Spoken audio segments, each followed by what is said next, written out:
Bearcat Bounce Podcast. Back at it again. Monday.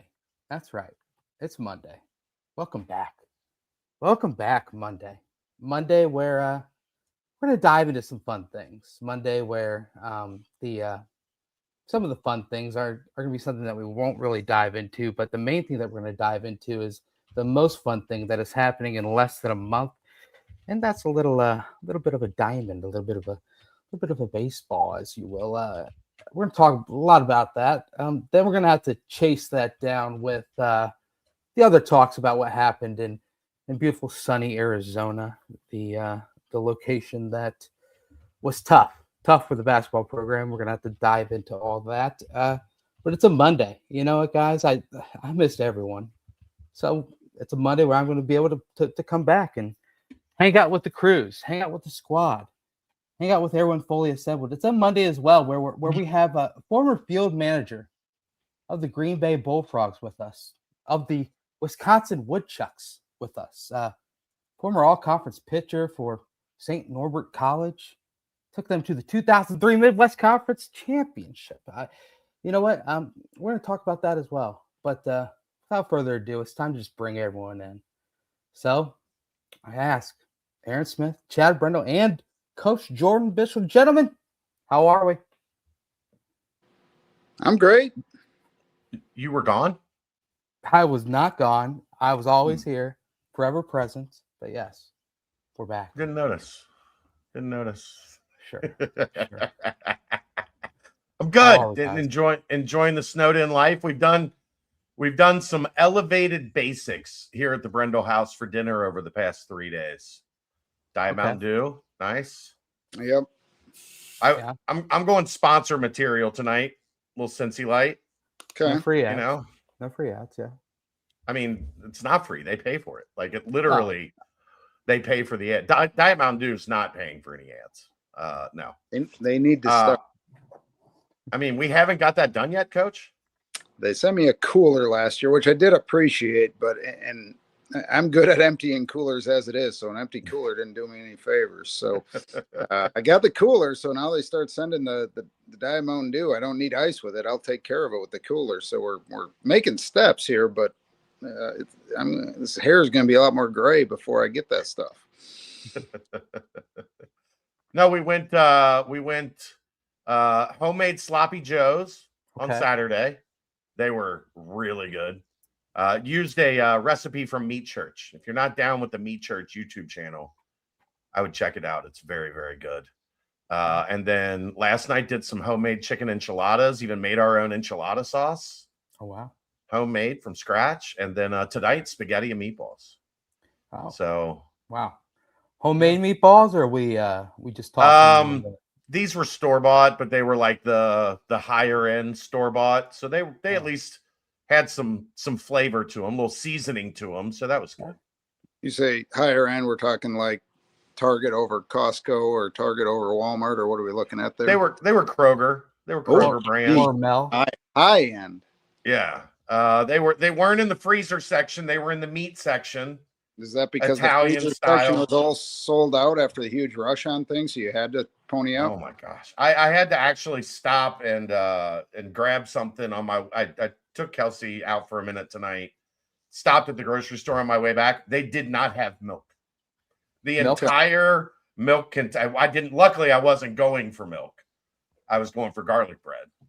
But the entire milk container was completely empty.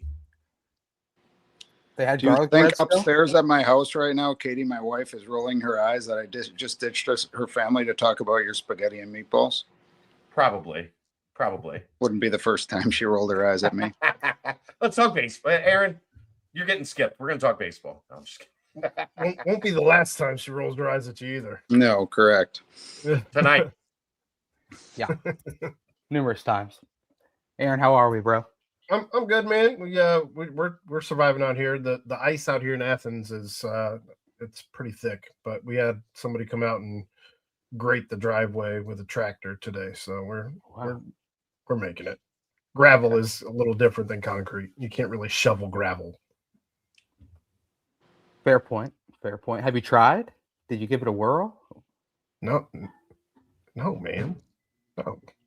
You never know unless you try, right? Oh Yeah. boy. Well, Coach, how are we? So this whole weather thing, everyone's talking about the weather. You know, I heard about some blob up in Chicago. I heard about a lot of snow, a lot of crazy ice.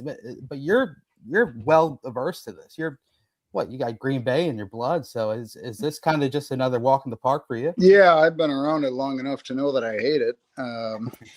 You don't ever learn. I don't know. So maybe some people learn to love it, but yeah, it's still not any fun.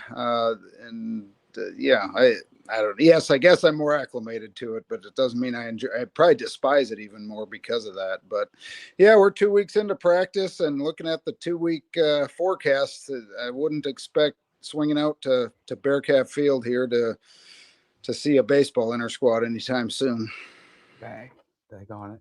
God bless that little practice facility. Well, Huh? the IPF has been amazing here. You know, the last 2 years when we couldn't get out, we had to scramble around using facilities all over town. And thankfully, those 2 years, by the time we hit the last 2 weeks before we played, we had quite a few chances to get on our field. We're not going to have that opportunity, but we get a lot done in there. We've got 4 cages in there. Really good lighting. Sometimes that's a huge challenge inside. Obviously, lots of space, can air out arms, can take ground balls, can do a lot of stuff. It's not the same as being outside, but we can do a lot of things to prepare. So that's been a real blessing for us. Love that. What before we go on any further, we got to mention that a lot of car issues probably happening around the central area up there in Cincinnati and the little tri-state area, if you will. Head over to Danco Transmission and Auto Care if you need to get a fix. That's all I got to say. Danco Joe will hook you up. You know, mention Coach Jordan Bishop to him. He'll get you $10 off an oil change. Mention Chad Brendel to him. He'll get you 10% off your next fixing. They might charge you extra if you mention me. They actually might. There were several cars on my way in today that are going to be making a phone call somewhere. So keep them in mind. There's no better place than Danco Transmission and Auto Care. How about that? But Coach, let's dive right into it. First off, most recent news we're going to have to ask about would be that first pitch event on this past Friday. Can you just tell us how that went and how the speakers were and everything that you were able to take from that? Yeah, it was great. John was there to join us. John Cunningham did a great job addressing the group and talking to them. Josh Harrison there spent a lot of time chatting with people, telling some stories, getting some good laughs out of people and talking about what's going on around here in the last couple of decades. They were great. I spoke to everybody, so everybody got about a 20-minute nap in, which was good before we wrapped up. Our players did a great job interacting, and it just was a great opportunity for the people that came out to just get to know our program a little bit better, talk about what we've got going on, what we've accomplished, what we're trying to get done. Really nice event. Really appreciate everybody that put time into putting that thing together. And it I don't know, it starts to make it feel real that we got games right around the corner, right? Because you look outside and it sometimes is like we play in 18 days, but that kind of brings it into, hey, when we have that event, it means it's just about go time. So it's pretty exciting. Saw Carrington and Ryan Noda were in town as well. Yeah, Carrington made it there, which was great. Ryan Noda and lots of other alum. Obviously, we love our guys in professional baseball, but seeing guys like Corey Klingenbeck and Loudon Brooks, Michael Conti, guys that were a big part of it, but also guys that played 10, 20, 30, 40 years ago, Dan Osterbrook, it's an honor to have those guys back. And it was a pretty strong contingent, which was cool to see. So a couple other of the pro guys actually wanted to make it back. Vid was supposed to fly back from Arizona, but all that weather stuff got in the way. So good to see those guys for sure. How much do you have to make it a priority to make that grow and become an actual event that people mark on their calendars instead of just something that you do? Yeah, I think it is important. And I think just as a whole, and I told the people there, we had a nice crowd there. I think it still has room to grow. But I told the people there, one of the best things they can do to support us is just word of mouth about our program. I think, college baseball obviously flies under the radar a little bit more than maybe football and basketball because of the media and the TV and the fact we start pretty early in the year. But if you look at the quality of the game and some of the players that have stepped on our field, some of them are already in big league baseball from just a couple of years ago. Just spreading the word about A, the quality of the product, but B, I think how much fun it is to watch our guys play, the energy they play with, the ability to interact with those guys. You know, unlike maybe some other sports, you got a pretty good chance after the game, you hang out on the concourse a few minutes, you can meet half our team, and you got kids that have a chance to meet a bunch of future pros. And I think it's just a cool atmosphere. But to me, that's the importance, is just getting it out there that it may not show up in the headlines as much as the Reds or the Bengals or Cincinnati basketball or football. And I'm not ripping on any of those things, but I think there's another pretty good show in town that we got to keep spreading the word about. You mentioned future pros, and this might be just diving in too quick, but during your presser, you talked about the incoming freshman classes improving year after year that you've been here. And now they're getting invited to showcases and different things, high level things during the off season. How much has that kind of been kind of a good problem to have, and what have you had to make adjustment wise on your end? Yeah, it's a great problem to have. We want our juniors to be high on draft boards. We want our seniors that weren't drafted the year before to keep improving and get a shot like Carrington did this past year. We want our freshmen and sophomores to be on radars for when they're eligible, and we want our high school guys to have scouts, put in reports on them. And we've got a couple of 26 grads that, if they do well enough in the spring, they may never show up to campus, which we don't want to lose those guys, but we want that conversation to be had. Then it's our job to provide the value proposition of what we can do to help them develop and the experience they can have. But it's flattering to know that we're starting to garner some attention for both our current and future guys, and B, like you said, it means there's some talent coming. I think one of the unintended downsides to it is, it can create a little bit of pressure for some guys that maybe a year or two ago it never really crossed their mind. I have a chance to get paid to do this. It's popped in their head, man. If I play well, I get to go be a pro, and we'll work out how to deal with that. Again, we want that problem, but it's pretty exciting. If you'd have shown up to our practices this fall, the quantity of scouts we had in attendance is legitimately probably 5 or 10-fold higher than what we had a couple of years ago. You mentioned earlier getting into the IPF already, being that it's kind of football's baby, if you will. Have they given you rules and guidelines that you have to follow because it's, you can't do this here or can't do that there, or do you kind of pretty much get to do your own thing because you've been here a little while? You get to spread your wings a little bit, right? Yeah, it's a collaboration. I tell you what people don't always see, they see wins and losses, but the collaboration within our department is tremendous. Coach Satt and his staff have been incredibly just incredibly flexible working with us. It's a massive space, and there are times we need a ton of space in there. There's times they need a ton, but if you come in during the afternoon, there's a pretty good chance you'll see, quarterbacks throwing to receivers or sprints being run on one end of it, and we may be swinging the bats on the other end or have an infield set up. It's, and you'll see Gina on lacrosse later in the night. And I mean, it's a collaboration, and it's not lost on me that, to your point, there's probably a lot of programs at this level that a football facility is a football facility first, second, and third. And then if there's any other leftover time, somebody can squeak in there. Like, that's just not how it's worked. And that starts with John Cunningham talking about the importance of baseball, which he has done over and over. But then it trickles down to that football staff and the entire department saying, hey, we're in this thing together. We're trying to win together. So they've been awesome. They've been really, really good. And without that, yeah, I'd be seeing my kids less. I'd be getting there at 6 a.m. or going at 8 at night or doing some really tough stuff. And so I owe a lot of people a lot of thank yous there, and they've been great, which is awesome.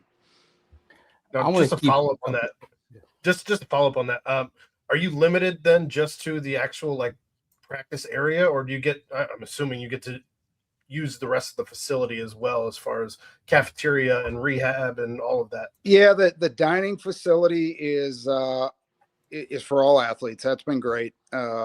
Really, really positive. That's been good. I think I just got a notice on my phone that our kids' school is canceled tomorrow, so we'll be dealing with that. There you go. People Yeah. So They were all mad that they were the only one that still had school. So we'll see. And it must have been, it's amazing. You put enough nasty things on Twitter and everybody will give in, right? They'll get it.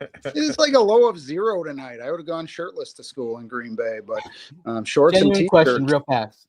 Yeah. Is it still like people sit around and watch the news and wait for it underneath? I don't have any kids, so I don't know, but No, completely those changed? fun days are gone. I mean, they still have it on there, but no, our kids don't know what a TV station is. It's either on YouTube or it's on, I don't know, Roku, or we got every subscription known to man. So no, you can't. I mean, network television still exists. I don't think so. I mean, those vibes were electric back in the day when you saw your school pop up and you're just like, oh. I know it. I remember doing it on the radio when I was a kid, listening to that thing, just waiting. It's alphabetical order, so you know your names, and when you miss it, it's just complete demoralization. Yeah. Come on. Yeah, but so the dining facility's been amazing, really quality food. That's been great. Training facilities we don't use as much because we've got a pretty good setup in Lindner. But if there is something in there, a piece of technology or a tool they have that can help our guys, they're able to get them in there. So things like the video, things like that, we don't use. But it certainly, beyond just the practice area, has benefits to our guys. The other thing that's really, really important is we don't touch that weight room, but it's 100 less football athletes in the other weight room in Lindner, which is just massive for us. That allows us to have smaller groups throughout the day and be some hours that are more in alignment with what we're trying to do. So it's been a game changer for us for sure. Got like a 3-part question. I want to. Okay, I can only remember 1 to 2 things at a time, but I'll try. They'll be pretty quick. I can't let it. I can't let it go any further. I'm the self-appointed president of the Derek Pitts fan club, so I wanted to first off hear how was his off season, and if Derek's listening to this, just understand that there is no self-appointed because Derek Pitts is the appointed president of the Derek Pitts fan club. VP. But go on. I'll take VP. VP of affairs. There we go. But no, so. How has his development started to look throughout this offseason? And then on top of that, how scary of a defensive outfield with him and Conlon Daniel are you able to see during workouts and envisioning this season? And then finally, Conlon Daniel, one of those local type kids transferring to Cincinnati. He talked about growing up being a huge Bearcat fan and whatnot. What is that like getting an underclassman with numerous years to be able to kind of build the culture that's already been established here? Okay, Pitts, Daniel, I got it. Derek, he's doing a great job. He really started to take off middle of last spring before people saw him on the field. He had a tough fall for us. Just struggled like a lot of freshmen do, and you started to see him looking a little bit more ready as the spring went on. And then Donovan Ford, our center fielder, had an injury and it opened the door. And instead of moving an infielder out there, something like that, we said, let's throw him in the fire here and see what he can do. And he ran with that, did a great job. He just keeps getting better. He's still going to have ups and downs. I think if you look at his game, consistency with the bat is going to be the big question. He is going to be and may already be a top 1%er defensively in college baseball. And I'm not exaggerating when I say that. He's one of the very best in the country. The throwing arm is unbelievable. The range and the want to get the baseball is great. He's going to run the bases really well. He's going to do a lot well. It's just a matter of can he consistently hit. That's getting better, but that'll be the separator for him. If he becomes a really high level hitter, he's going to be a big leaguer at some point because he's elite in those areas. What gets lost with Derek is how much he absolutely loves to work and absolutely loves to play. And actually the other day, we saw this storm coming. We knew we were going to be inside for weeks on end. And I brought Derek in front of the room and I said, guys, there's a lot about Derek that drives me nuts, but we need every guy on this team to have Derek Pitts energy the next 2 weeks. It's tough when you're inside, but you guys show up like you're Derek Pitts every day. And I meant that. He loves to be there every day, and that means something. The other thing Derek is incredibly confident, but in a good way. He really believes in himself, and he also believes he probably should be the starting running back on the football team. He also believes he's probably should be the shooting guard on the basketball team. And the other day he told me he's the team's best ping pong player. So All right. yeah, he's like a 19 sport athlete. So we'll see if we can develop this one, but there's plenty of other pro sports that would want him. Just ask Derek if it doesn't work out. So no, but Derek's awesome. Just an infectious kid. Conlon and he running around the outfield is to have two of the best center fielders in the country. And again, I don't say that lightly. I firmly believe it. We got a kid from Central Michigan, Jacob Marcy, who's playing in the big leagues right now, playing big league center field at a high level. And these two are right on par with him defensively. These two are going to just take a lot of hits away. And what's fun about them and now our entire outfield group is they treat practice like it is the be all and end all when they're trying to catch baseballs. Like they are going to get on each other. They are going to get on their teammates if a ball drops in the gap. And they're forcing each other to do push-ups if a ball drops. It has become really competitive. And that's what makes those guys good. They love to play. They love to get better. So it's going to be, to have those two guys in center and right field most days is going to make our pitching staff better. It's going to make our team better, which is awesome. And Conlon, to your point, that's a great story. He knew some guys on the team. So we had, heard it floating around that as the Wright State season ended, he might be looking. And you're seeing these highlights. Obviously, I watch Wright State in the regional, not because of Conlon, but because they're local and Coach Sogard does a great job. And you're seeing this kid robbing home runs and hitting home runs and doing it on an SEC field. So his name pops in the portal.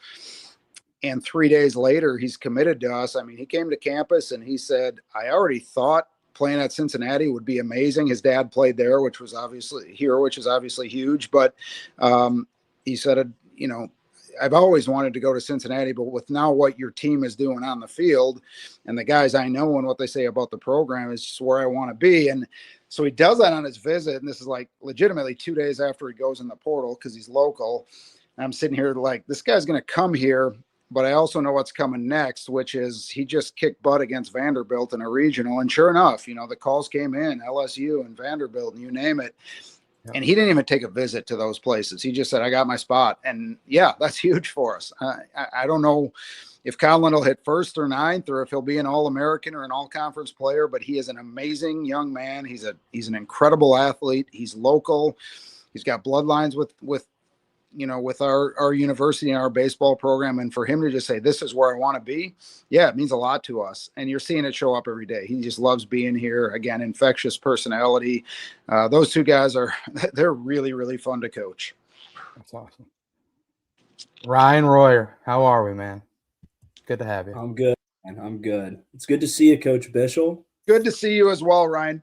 I would assume you intentionally show up late for these, and I don't take it personally because I only like once or twice a year I have to listen to these guys just talk about nothing like they're a Seinfeld episode, but you've got to deal with it. So you've got let them talk about their meatballs or whatever they need to do, and then you'll hop on when they hit the real conversation. That's sharp, man. Yeah. How did you read me like a book, Coach? You must have been dealing with jackasses your whole career. Taken me 3 years, but I'm learning a little bit. You'll see me on next year at 8:00. I'll be here at 8:12 sharp. There we go.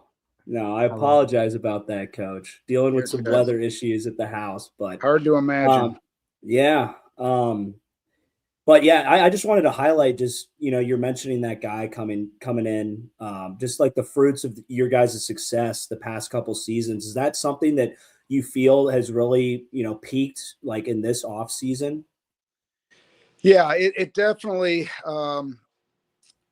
we still have pretty significant challenges when it comes to recruiting against, namely the SEC and a little bit the Southern ACC schools. But honestly, I'm not sure that really ever changes here, and I'm okay with that. We don't have to have the number one class in the country to compete nationally and give ourselves a chance to play deep in postseasons. There's just always going to be a segment of kids that loves the idea that, it's more attendance. It's probably more NIL money. And it's warmer. So I get it, but we're starting to see more of, hey, let's take a visit to this place, even though there are SEC schools. And occasionally we are going to get the kid that doesn't want to jump right into that. And we're starting to see a lot more traction, maybe when we recruit against some Big Ten schools, things like that, they're feeling good about it. And it definitely is adding to the talent level. Our freshman talent level is better this year than it was each of the last 2 years. Each class has had some good players, but this one's a little bit deeper. And I think the 26 group will be a little better than that. No, that guarantees anything, but yeah, it's fun to have guys walk through the door, and I don't have to sell some podunk Wisconsin, Michigan vision and say, I think we can win in the Big 12 here. I can say we are winning in the Big 12 here. And that doesn't guarantee anything, but yeah, it's a little bit easier for sure.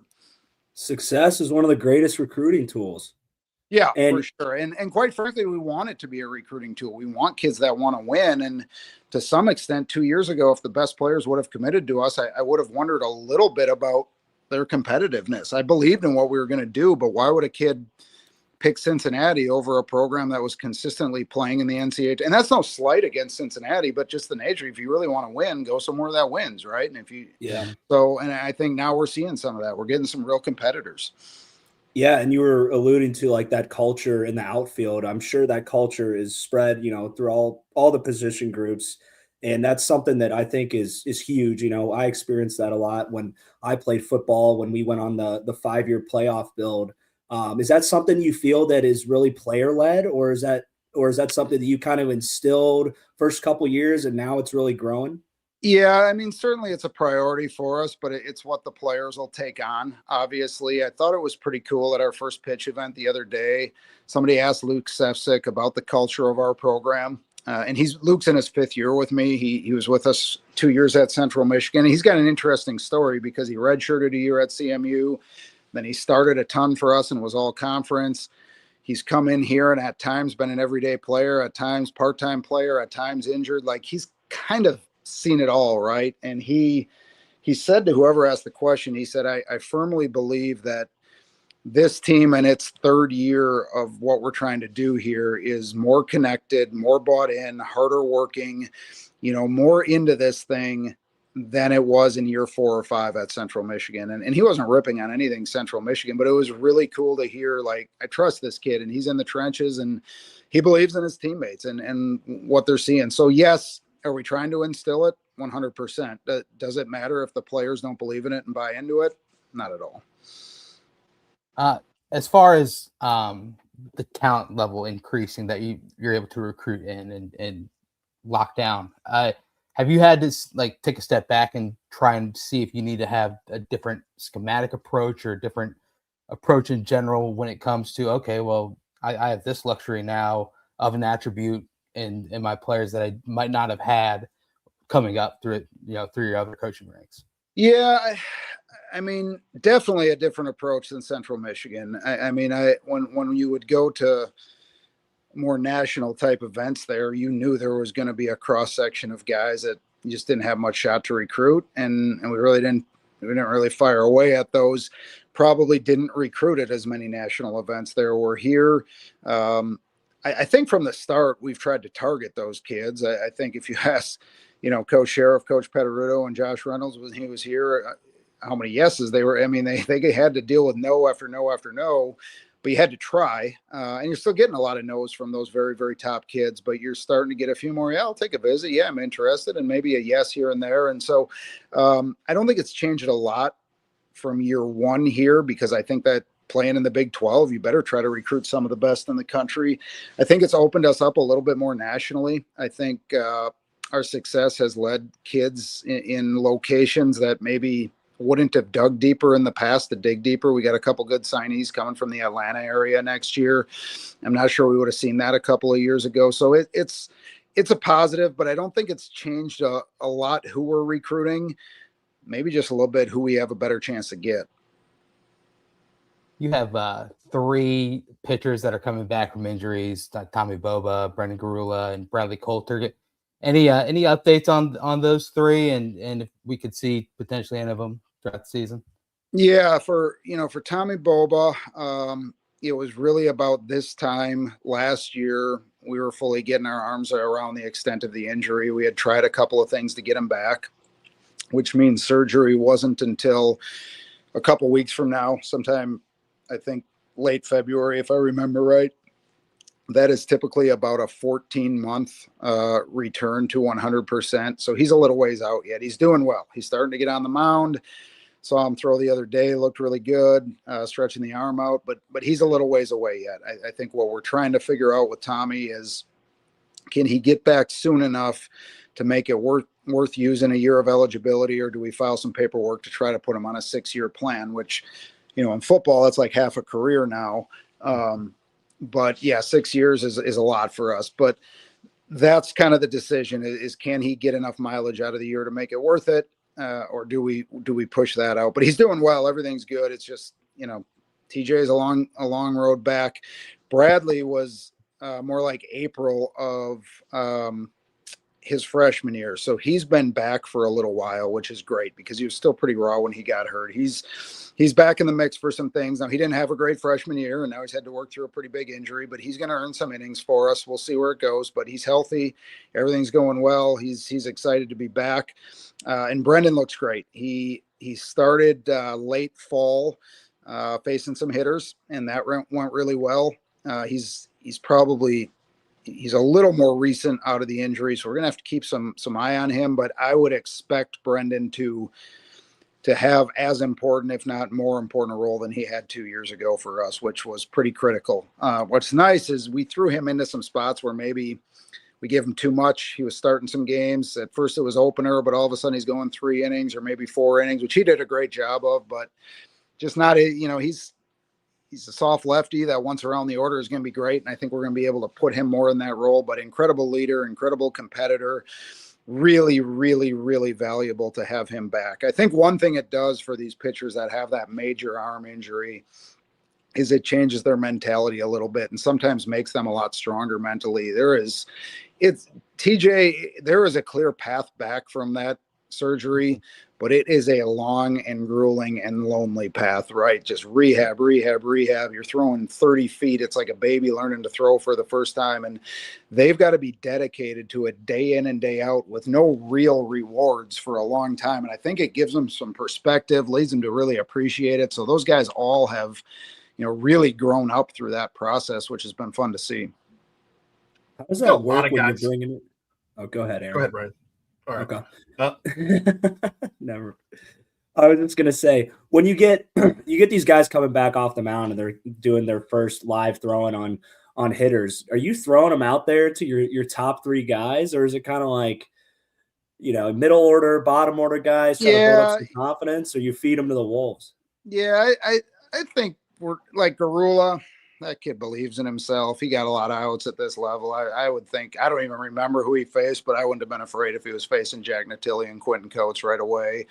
Younger guys might be a little more careful with them. But it is, I've not been through it, but I tore my Achilles when I was younger. And I remember the first time I played a sport coming out of that, you're so deathly afraid the same thing's going to happen. And just learning that trust, we certainly are cognizant that probably better to not just throw them to the wolves if you're able. But I think a lot of these guys would say, screw it. I've taken a year to get back here. Whatever you throw at me, it's a hitter in the box, and I'm happy to have it. Yeah, and if he starts striking out those wolves, and then they might start thinking, damn, I'm getting struck out by this guy fresh off the TJ. Yeah, might be a little confidence. That's the issue with our inner squads is it's hard for everybody to go home feeling good. Yeah. Competition's good. It is. You've had a lot of guys returning, and I don't know if you even know if that's the new normal with NIL and all of that. I don't know if we have trends as far as how that's going yet or not, but you've got a lot of great players coming back to your team this next season. Guys who've had really good off seasons as well, Cape Cod League and what have you. Who are you most excited about as far as those returners go? And I think you're right. I don't know what the trends are, but one thing I am really excited about is we had the second least guys in the Power 4 in the portal.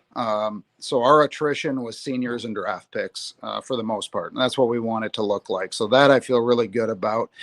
Guys we're excited about. I've been telling a lot of people, and I think he's putting too much pressure on himself, so maybe I need to stop saying it, but I've been so impressed with Charlie Niehaus and his growth from walk-on 2 years ago to starting shortstop last year to, I think, really a difference-making level player this year. He's fantastic. He is a great, great player. Now he's trying to tell himself every single time he steps in the box, he has to hit a double to feel good about himself. So it's one of those that I talked about. Like the draft can be a little bit scary as a coach at times because he's a draft eligible kid and yeah, he wants to be a pro. So now I think he's putting a little pressure on. So we got to dial that back. But he's got that pressure on himself because he's become a really high level player. So he's been incredibly fun to watch grow our 3 years here. I assume Derek Pitts and Quentin Coates will take a nice step for us this year. They got their feet wet. They got thrown in the fire last year by the regional. They were performing at a high level. So I think you're going to see some fun things from them. On the mound, we know what we have in Nate Taylor, but Logan Knight transferred from North Dakota State. We didn't know for sure what we had. We loved him when we recruited him in the portal. But his personality, his aggressiveness, his desire to get better. I know you asked about returners, and he doesn't fit that, but I'm excited about him. He's really good. In terms of on the mound returners, that'll be interesting. I think Carson Marsh is ready to give us a really nice season. He was a little up and down last year, but I think he's going to be a pretty dynamic relief arm for us. You mentioned Logan Knight right there, and during your presser, you mentioned him as potentially the Saturday starter. Has anyone emerged at all as far as the Sunday starter? And I know that was something that was kind of in the flux a bit at times last year. Yeah, it's not going to be set early, but I think more than last year, it's because I think there are some pretty solid options that haven't quite pieced it all together yet. It really hurt us last year. Adam Rakic, who really would have been a good weekend guy, just never quite got right for whatever reason. But the downside of that is after Adam, we didn't have really anybody that profiled to fit that very well. Where if you look at this year, there's 2 transfers in there, Adam Brower and Dylan Schuler, who are coming from UIC in Northern Illinois. They have thrown a ton of college innings. They've had pretty good success in those innings. Dylan at UIC, I mean, that Missouri Valley is no joke. He's starting in that league and doing good things. Brower did some good things at NIU. Like they are, they're not, just incredible upside guys, but they are very experienced quality. They've gotten outs at the college level against good competition for a long time. So you've got 2 really good kind of experienced options there. Brennan Eager, who's only a sophomore coming from Louisiana Monroe, threw pretty extended innings for them as a freshman and had tremendous success again in the Sun Belt, which arguably is the 5th best conference in the country.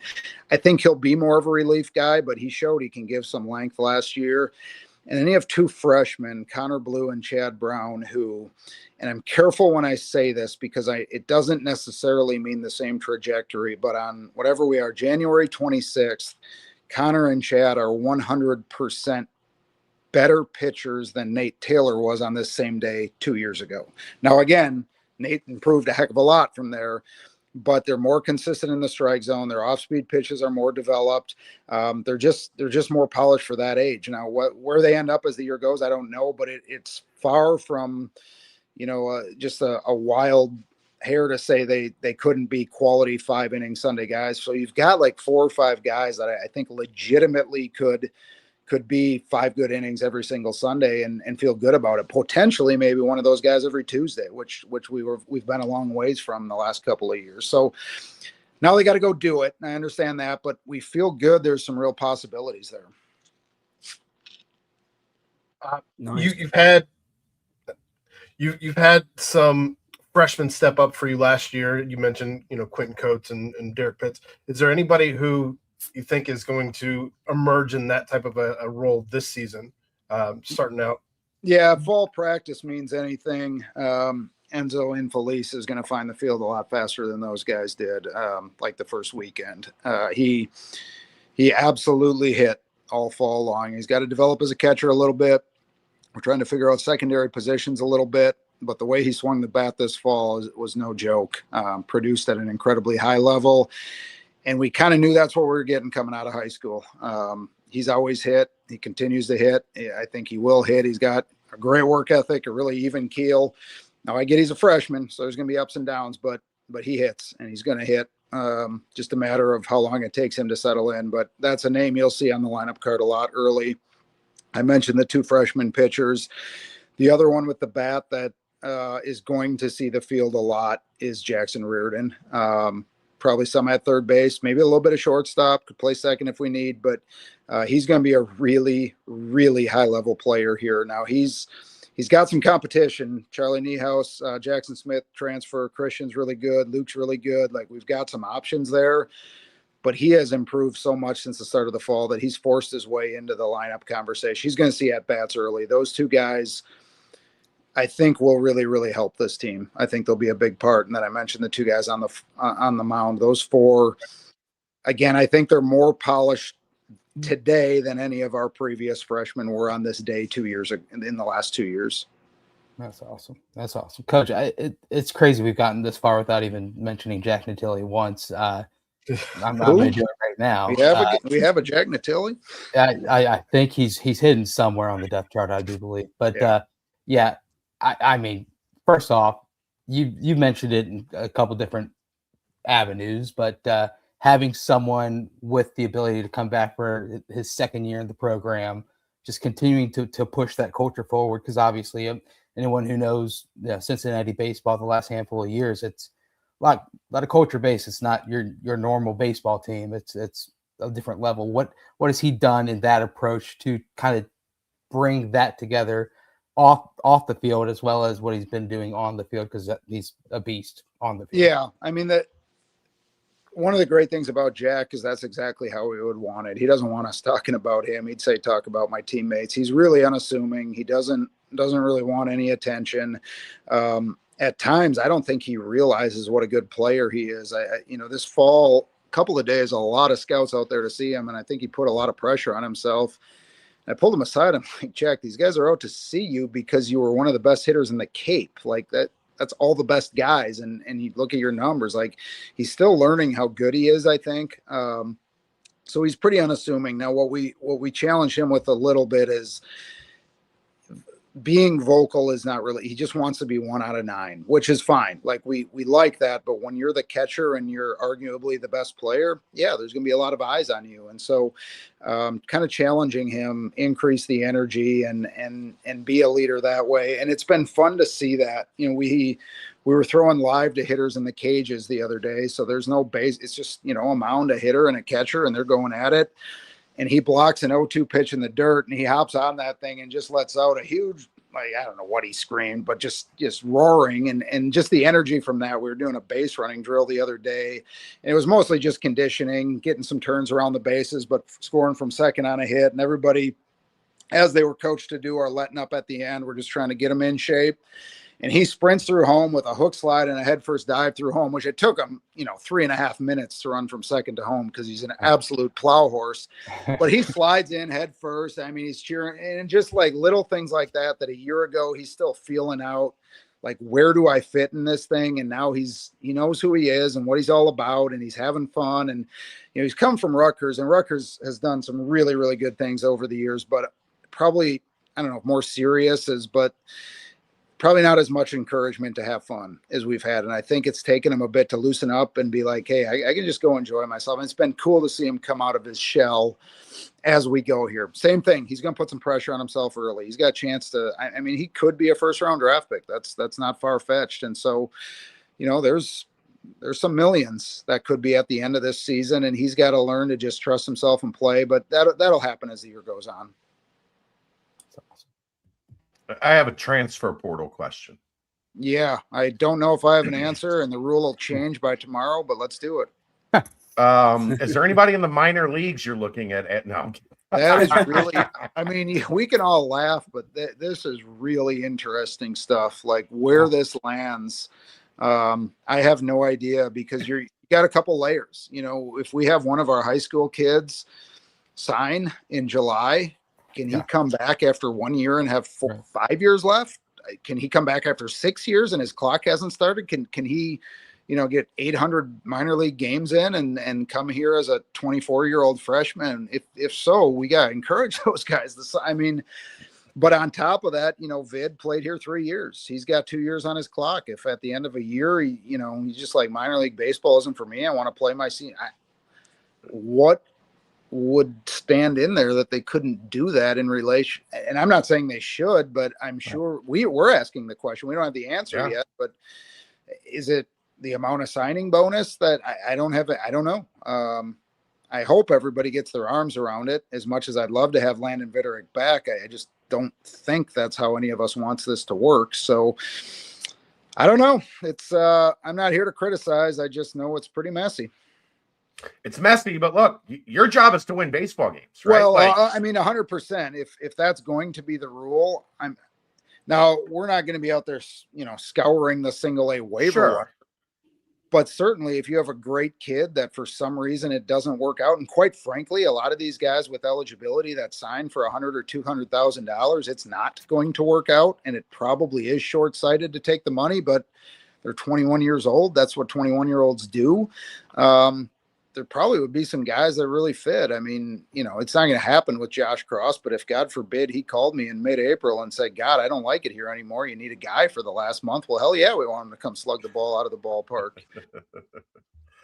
The transfer portal itself, when you're building in that window, how much of it is go get the best, go find as much talent as you can find? How much of it is we need a second baseman, or we need some more depth in the corners? Like, what is the I know there's a lot of it. It's just a rush to get as much talent as you can. Yeah. How much strategy goes into what you need? That has significantly changed for us the last 30 months. When I got the job, it was, if they're good Division I players, just get them here. Like, if they're okay Division I, we had a lot of roster spots to fill. And it wasn't a whole lot about fit. It was just like, can they play at this level? And can they maybe play at this? I mean, I'm not ripping on anybody, but we had to roll the dice. I mean, you look at Michael Conti.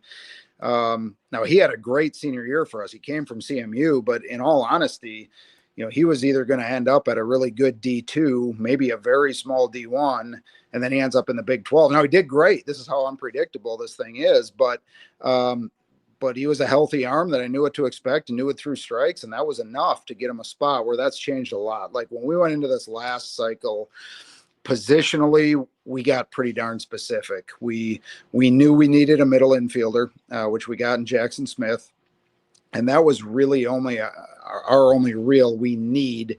And then Conlon came on board. He fit, but we didn't need an outfielder with Derek running around in center. But that was a really good fit. But that's all we did.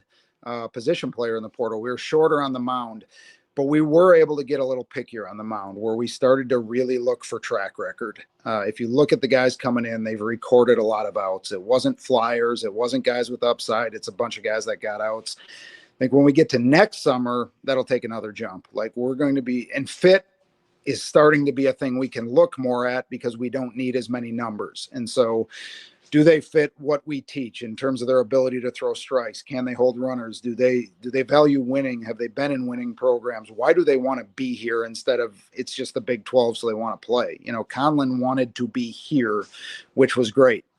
Jackson Smith, left-handed hitter, didn't have a whole lot of that. Very athletic, didn't have a whole lot. Well, we have a lot of that, but that's something that really benefits us. There's a lot of those things, and I think it's going to be even more so next summer.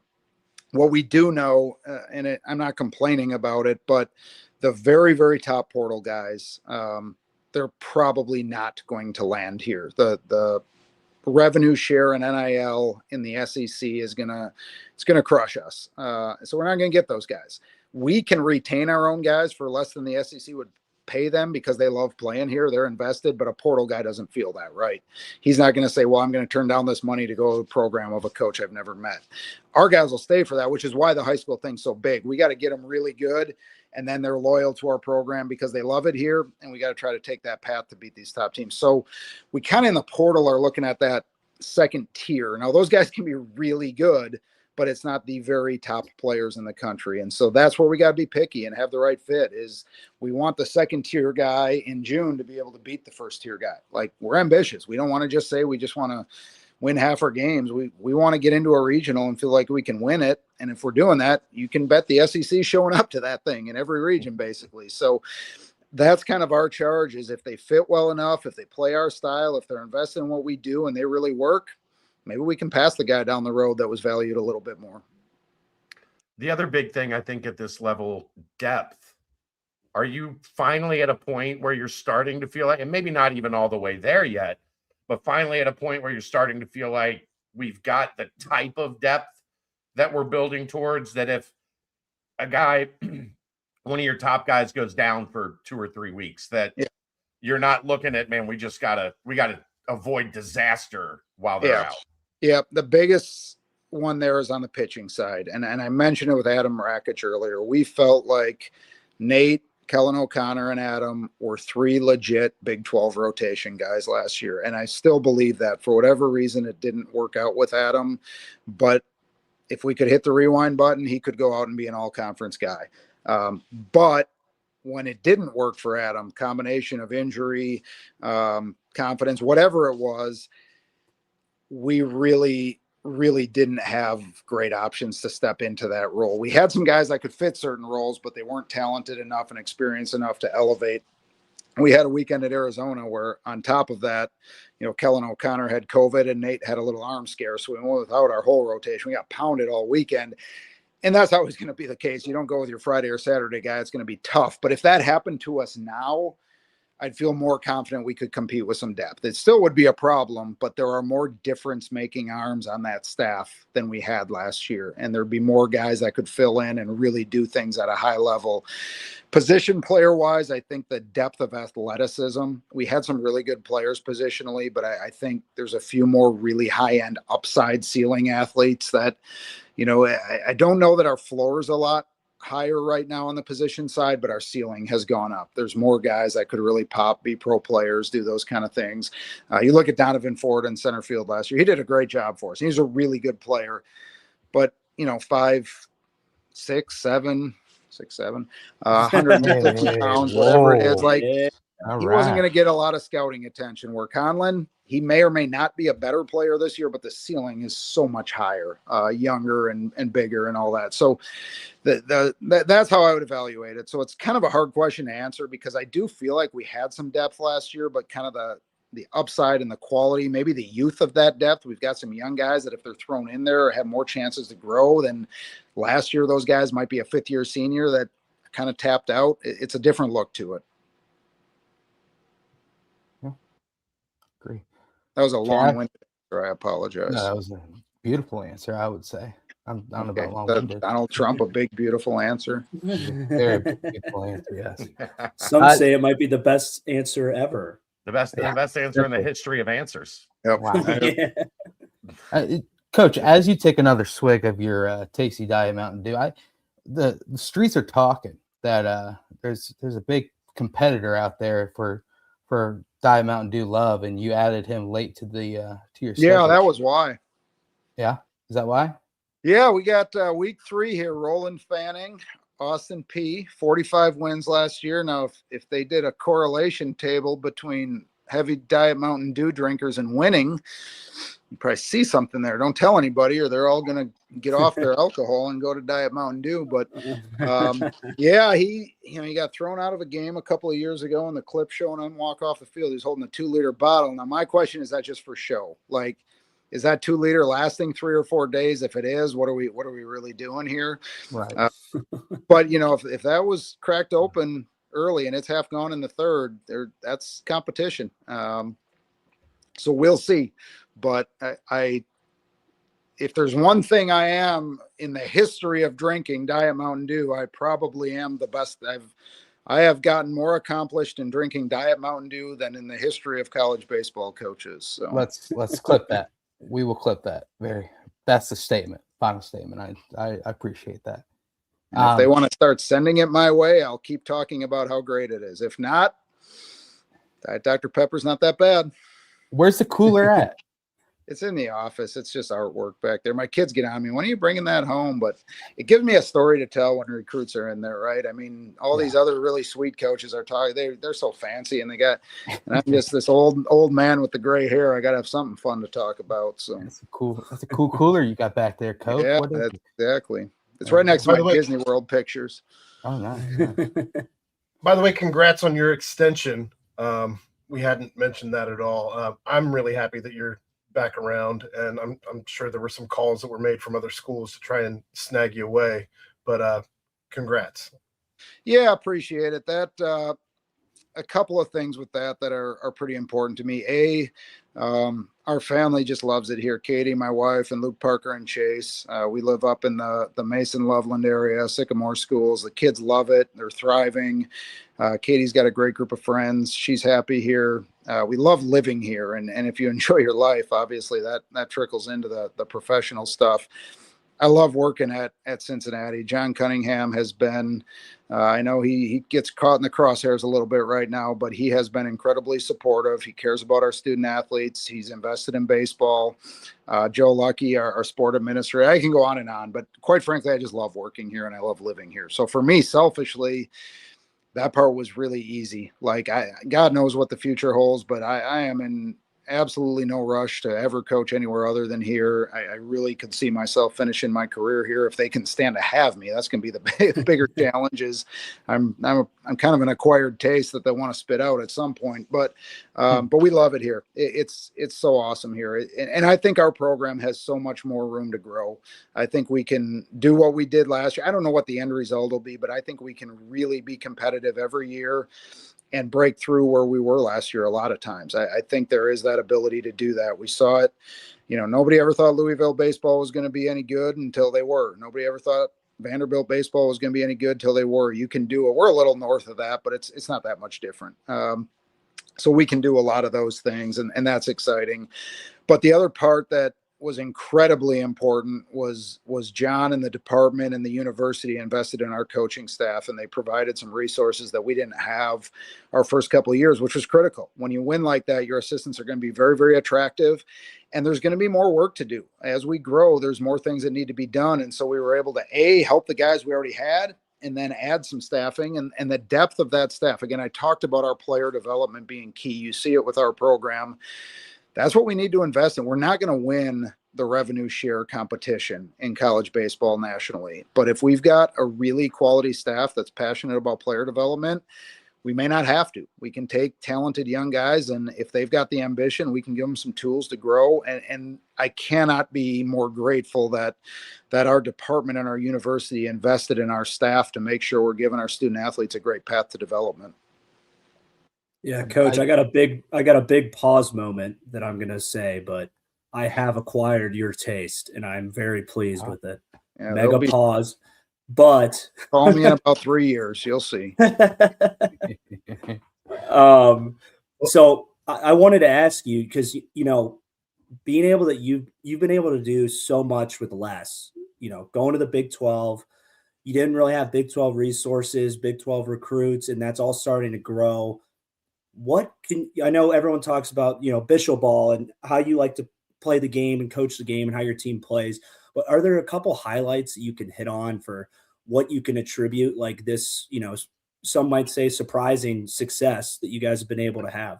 Yeah. And I think one thing that's been helpful for me and for our staff, like to us, we haven't had less. And I get what you're saying. Like our talent level's growing a little bit, but like we all felt like we had more here. I mean, I'm coming from the MAC. I'm coming from 5 hours north of here. I'm coming from worse weather. And we had great support at CMU, but great MAC support is still not as good as not great Big 12 support. And what we did have is the support of good people. Like we may not have had as many dollars, but we had good people. And again, on the roster, we may not have as many miles an hour on the fastball, but we had kids that really wanted to be here and believed in what we were doing and really worked and were good teammates. Like the Corey Klingenbecks of the world, like they may not show up in the career stat line the way you think. But if you don't think he helped us win more games than what showed up on the field, you're just wrong. And that's, how do you define having less? Maybe we didn't have less. Maybe we just had less in the more measurable areas. And so when you talk about memorable things, I'll go back to Corey. You know, he had a chance to leave our program with 1 year left in his career as a bench warmer. He didn't play at all. He had one hit as a junior, and we could have cut him.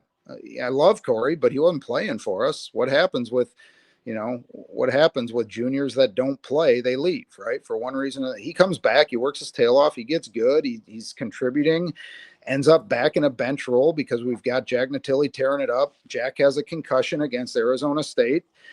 Corey comes off the bench and gets a walk-off bunt hit. Half these catchers, when they practice bunting, they don't care about it. They never think a key bunt is going to win the game, a squeeze play. But this kid was legitimately our best bunter. And that's not an exaggeration. He had like 5 bunt hits in his playing time last year. He comes up and does that. Well, you look at the end of the year, we were not in the last 4 in. Arizona State was. You flip that game. They beat us 2 out of 3 instead of us beating them 2 out of 3. You flip that RPI. You flip, like, at best, we're in that last 4 in. We may not be in the tournament. Like, who knows? And, like, that's not lost on me that this amazing kid who was not playing a lot was a huge part of it. And so, yeah, that is my most memorable moment, hands down. The way we played against Wake in the opener and the regional, I thought was great. I knew we could play with just about anybody, but you know, you hear the quotes post game about, hey, we were prepared for them, we just didn't execute, and it's fun to hear because you can't be prepared for us totally. Like, I don't want to brag, but our style, you can't be prepared for the way we pressure you, it doesn't mean we're going to win, but we're different than everybody else. And you saw it at Duke early in the year. And that's fun to hear when an incredibly good coach can't quite absorb that our execution kind of made their team look worse. And that's not a slight to anybody. It's just a point of pride that when we make a great team look bad on a given day, I'm proud of our guys for doing that. Shout out to Head First Podcast, Corey. Yeah, Corey's awesome, man. He can run the world someday. Well, he's not smart enough to run the world, but he'll have the biggest smile in the world, and he'll try. I love Corey. I mean, that guy gets a bear hug from me every time we see him. And he's just like best big brother to our kids too. They love that guy. Nice. Heck yeah. Well, Coach, I'll let you know that the feeling's mutual on the love of you here on the as a Bearcat. So there's no doubt about that. Yeah, that's always about one bad weekend from changing, but we all have bad weekends. Don't worry. Don't you worry. Just learning experiences, Brent. They are. Take us through the out of conference slate real quick. Yeah, it's a lot better than people realize. That's the biggest thing. You know, last year we opened at Duke, so it popped on a schedule, right? But Jacksonville State won 37 games last year. They play in a quality league. Coach Beezer is a winner, just been there for a couple of years. They're going to be good. Probably a borderline at-large team when all is said and done. Midweek at Auburn, they're obviously good, top 10 in the country. UAB hasn't been quite as good, but, you know, a Conference USA opponent, I think, or the American now, one of those good Southern baseball leagues. They're no joke. And then we come home to play Austin Peay, who won 45 games last year, and then UC San Diego, who beat us 3 out of 4 at their park and is consistently 500 or better in the Big West, which is a great league. So it's not just top 10 team after top 10 team, but like 37 and 45 win teams are real. So it'll test us. It'll be good baseball. I'm excited we get one more home weekend. We've had 6 home weekends each of the last 2 years. This year we have 7. My kids say that's out now, but that's why I keep doing it. No, it's in.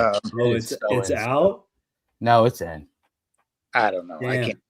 I got busted on the Jumbotron the other day when I was at the. Oh, I heard about that. I threw one of those on, and I was the life of I heard you were killing. And then, you know, the midweek slate is cool because we play a lot of local teams, but those local teams are really good. Xavier, obviously, I know nobody's supposed to compliment them around our place, but Billy does a great job, and they're going to be in the hunt for an NCAA bid. Miami was in the NCAA tournament last year. Wright State was in the NCAA tournament. Like, we've got a lot of local competition that are top 100 programs. So it's, you know, it's not loaded with, we don't need to play a bunch of top teams. We're going to see that in the Big 12. We're going to have a good strength of schedule, but there's really no holes in our schedule, which I like. I think 45 of our 56 games are against teams that had winning records last year. How in the world Did you get UC San Diego to come here in March? That's what I told their coach. What are you doing here? So it's funny. In athletic departments, sometimes you wonder how they're run. So we were looking to get out west for a full week last year. I thought it'd be good for our guys. Then we lost like 5 out of 8 or something, and then it wasn't as good for our guys. But so I call him. They have an opening. I say, "We'll come out. What can you do for a guarantee? Because pretty expensive to go to California and Las Vegas for a week." And he said, "Our department doesn't really give guarantees, but they're much more lenient with travel budget." So he said, "Why don't we just come out to you next year and we'll just make, home and home of it." So we can do that. But my opening is March 3rd, and you're not going to want to, whatever that date is, you're not wanting to come here the first week of March. He said, "Why not?" I said, "Because you're going to be freezing cold and miserable and you live in San Diego." He said, "No, that sounds great. We're going to do it." I'm like, he just insisted. Great guy. So, but they were absolutely insistent. They should come to, so when their players are miserable, talk to coach. Wow. So, but they do a good job. I think for him, the Big West is one of those. It's tough to get in at large. If you're going to, you got to go into some pretty tough environments and win. And I think he thought a good chance to play a Big 12, and hopefully the heaters in the dugout are working. Or maybe they don't for that weekend. Yeah, I don't think they even have them in the visiting dugout. Okay, fair enough. Tough break. Call some of those Florida schools. They'll put the jet engines on the sideline in football in like October 50-degree weather. Oh, I know it. So, but and soft. I love coming to work in Clifton every day. But if you think there are guys that are walking in from the beach are gonna love, little grittier around our parts, so that's all right. I will say in San Diego, it's chilly at night. Yeah, like at night, it's about the temperature is when it's really sunny and nice at 3 in the afternoon. Correct. Yeah. So if they're There's a playing different games kind of consistently if they're consistently playing at 2 in the morning, they might not be totally miserable here. Yeah. And a you don't cold have to front's worry about coming your through. guys heading over to Tijuana after a no. game. We kept them on. It's the way that series was going. I was driving the van down there, man. Get them out of there. You get a little Diet Dew seltzer in Tijuana. I think they have those. We were playing it without Karen Cross. If you guys didn't hear, he did okay last year, so that might have been part of the struggle. He was decent. I'll give you a Tijuana tip if you need next time. Okay. As you come across the border, Careful. you walk Careful. down the steps, there's a tiki bar on the right-hand side as soon as you walk down the steps into Tijuana. Okay. This was a long time ago, like 25 years ago. Okay. You could get 3 Coronas for $2. Okay. Well, And the first time I went to Tijuana, we didn't leave that tiki bar for a long time. okay. Well, their president is not the best at stopping inflation, so those $2 are probably like. Mind you, we spent the first 5 days of that trip in Vegas, so by the time we got there, that's all we could afford was Tijuana. Well, yeah, that's 2 Coronas for $60. Yeah, 3 Coronas for changed $60. a little bit. Not Boy, if you're on and the our guys blackjack have too much table. financial aid based on them being able to get to the table limits at these places because I was stuck on the penny slots. Those are the best. They're not throwing the NIL check on red or something. Somebody probably, those guys. I tell you what, they must have thought. They must have thought those billion-dollar hotels were all built off of winners. They are. Yeah, that they didn't build themselves, people. Yeah. So. Yeah. All right, Well, Coach. All right. Yeah, I better go put appreciate the it, kiddos man. to bed. The eye rolls have come back out. Once it hits that 1 hour mark, I'm pretty sure that my side of the bed's probably not going to be real welcome tonight. So I better Well, get. Yeah. if we didn't spend 10 minutes talking about spaghetti and meatballs, you probably wouldn't be in as much trouble. Yeah, well, just next time you make them, bring me like the to-go dish. If they're good, I'll give it to Katie. We'll All call it. And so I can do that. She probably would have gone with the sloppy joes were outstanding. That's the first time I really nailed the homemade sloppy joe recipe. she made some incredible pork chops tonight. That's what we had. It had nothing to do with Wow. it. I put the dishes in the dishwasher, if that counts for anything. Hey, teamwork makes the dream Sure work. does. Coach. Yeah. I'm an We incredible talking contributor bone-in around. pork chops? What are we? No, what- boneless. Boneless. Okay. They're good. They're really good. That's good for you guys. Diet Oh. Mountain Dew, bone-in pork I chops. drink water with dinner. You got to flush Okay. the system once in a while. So yeah. Here's to- That's actually vodka, Coach. Don't let him It fool is. Oh, you got to check these out. Quite frankly, Dr. anybody that can Pepper stomach Zero 1 hour, Cherry. and those are good. Those are good. Anybody that Yeah. can stomach an hour and 8 minutes with me probably does need alcohol. So I'm not going to cast any judgment. We appreciate it, man. Good luck here in a couple weeks, and the Bearcat fans will be locked in for another big season from the baseball Bearcats. Thanks a bunch, guys. I always appreciate you having me on. Always happy to join you if you can tolerate me. We Yeah, love thanks, it. Coach. We love you. All right. We love you, Okay, Coach. that's Good it. luck. Yeah. Come back on. See you guys. Uh-oh, the camera. Oh, there we go. I'm just glad he turned it off. What I a turned joke. it off for you. I was doing it in my favor. What if he was Absolute- just in his absolute joke. underwear? Oh no. Yeah. Sweatshirt up top, stands up. Would have And, been legendary. He's in a thong or something. Look, we Well, I do a tell you lot what, of we do a lot of guests on this show. There's no one better. No one more open, more honest, willing to get in the mix, mess around with us a little bit, take a couple shots. Like, I love it. I love he's his like little. You missed that Seinfeld show in the beginning of every pod. It's like that's like a damn good comparison. Really good job. He's spot on. Golly. Just letting the room populate, Coach. Jeez. But yeah, Ryan, you were about to say he's just the man, which he is. No, Yeah, no he got better a way big pause moment out of me. I just couldn't hold it back any longer. Gosh, dude, that was like a very big pause moment out of you, man. That was Yeah. Brent was so Yeah, jealous. he had no idea what it meant, which made it even more funny. You've never said that about me, though. It's a little frustrating. I mean, We've had our little innuendos we've talked about. yeah. Speaking of, we didn't get to this in the beginning. It's like 10 inches of snow, Brent. Shoot, that is I've never unfathomable. never seen that in my life. I heard does that is even only look in like? the movies. That much is like only in the movies. Never heard of that in my life. Never synced it. Don't even want to see that much. Keep it away. That Anyway. takes two hands to get to the bottom of it. Something I've never done before, man. Yeah, I was pretty Yes. scared. that's quite a lot. Call in the emergency backup for that one. You know? You just Wow. take yourself over to the corner chair and you just sit back and admire all Yep. that snow. Too much. A little too much. Yes, let's go ahead and timestamp that. That was awesome. February 13th, the baseball season kicks off, or what do you say? Kicks off, tips off. What's the baseball version? Throws. First pitch. First is- swing, First swing, pitch is first off? pitch. Yeah, first Yeah, pitch. first pitch. What if you bat first? Yeah, First swing? they would be first swing on the road at Yeah. Jacksonville State. So, shouts. But yeah, Let's go first pitch yard at JSU. I like Let's this do it. idea.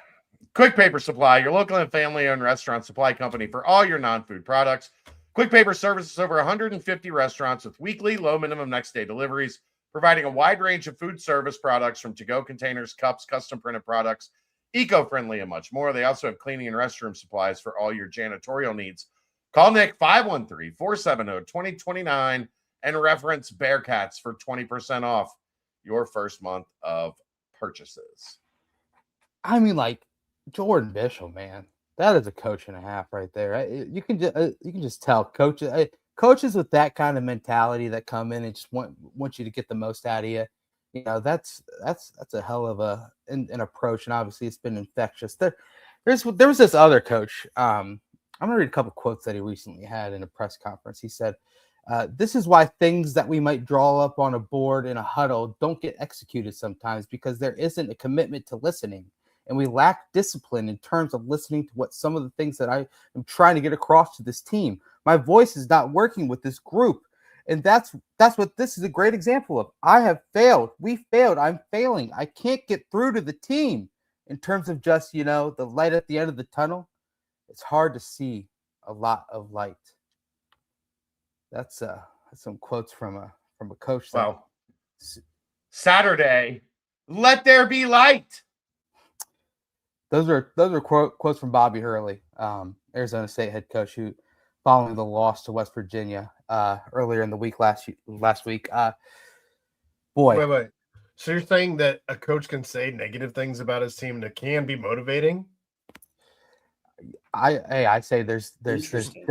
different ways to skin a cat or whatever. What's the saying? You Yeah. nailed it. Thank you. I tiptoed around my different little. I had to be careful because I wasn't 100% sure if that was the saying. But anyway, you nailed it. Thank you very much, Aaron. But yes, that was Bobby Hurley's quotes, and quotes that seemingly come from a scenario where things are probably not going too well. Well, we turn around and get a 82-68 victory over the Cincinnati Bearcats at Arizona State late Saturday night in a game where it sucked, to be plain simple. Aaron, you kind of pointed that out as well. And Chad, you did too. And I think that's a sentiment everyone had. And I imagine the staff and roster probably agrees. It was just a game that just sucked.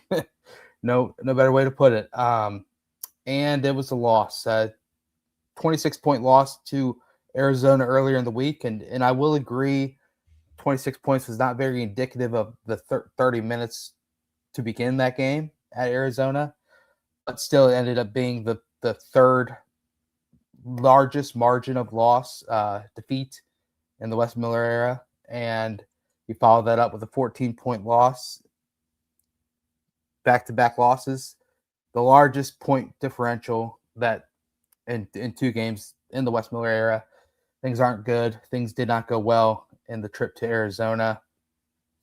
Chad and Aaron, you guys did the aftermath, and I want to say you guys were very candid. You did a great job with that, guys. It's tough to talk about, what we see here and there. I mean, Baba Miller looked great. Then has, a tough technical foul where 2-hand shoves Arizona State player. Should probably stop doing that. Yeah, numerous times he's done that this year. I don't know. There's a lot of frustration leading to it, but I guess as we head into another tough week, Baylor at home and at Houston, what are you guys scratching and clawing at as far as just what to pull out and figure out as the Big 12 stretch wears on? I don't know. The guards have to play better. It's that simple. Your guards can't be terrible. And Arizona and Arizona State, like they could have stayed in Cincinnati, and it would have made a negligible difference on the outcome of those 2 games. That can't happen at this level. Can't. Kind of piggybacking off of that. I mean, we've talked about the level that Baba Miller's been on, and of course he looks frustrated. He should look frustrated. At times it looks like he's the only one with a give a damn on the floor. But I still expect both him and Chom, because they're the ones who are being projected as NBA draft picks potentially, to play at a higher level than maybe anybody else the rest of the season. I don't know at what point anybody starts mailing it in, but I don't expect either of those two to mail it in. But if you have guard play coming from Day and Jizzle the way that we've seen the last couple of games, maybe it's time to give guys like Keyshawn Tillery run. Maybe it's time to let Sean Abayev. I don't know what he did in his limited time on the floor to deserve to not play the rest of the game. The question is his knee. He had a heating wrap on his knee. He was back on the bike in the tunnel. Well, then you can't say in the presser that, oh, there's nothing wrong. He's fine. Give him the out. He just said he didn't expect it to be like how serious is Abayev. He said, I think it's fine.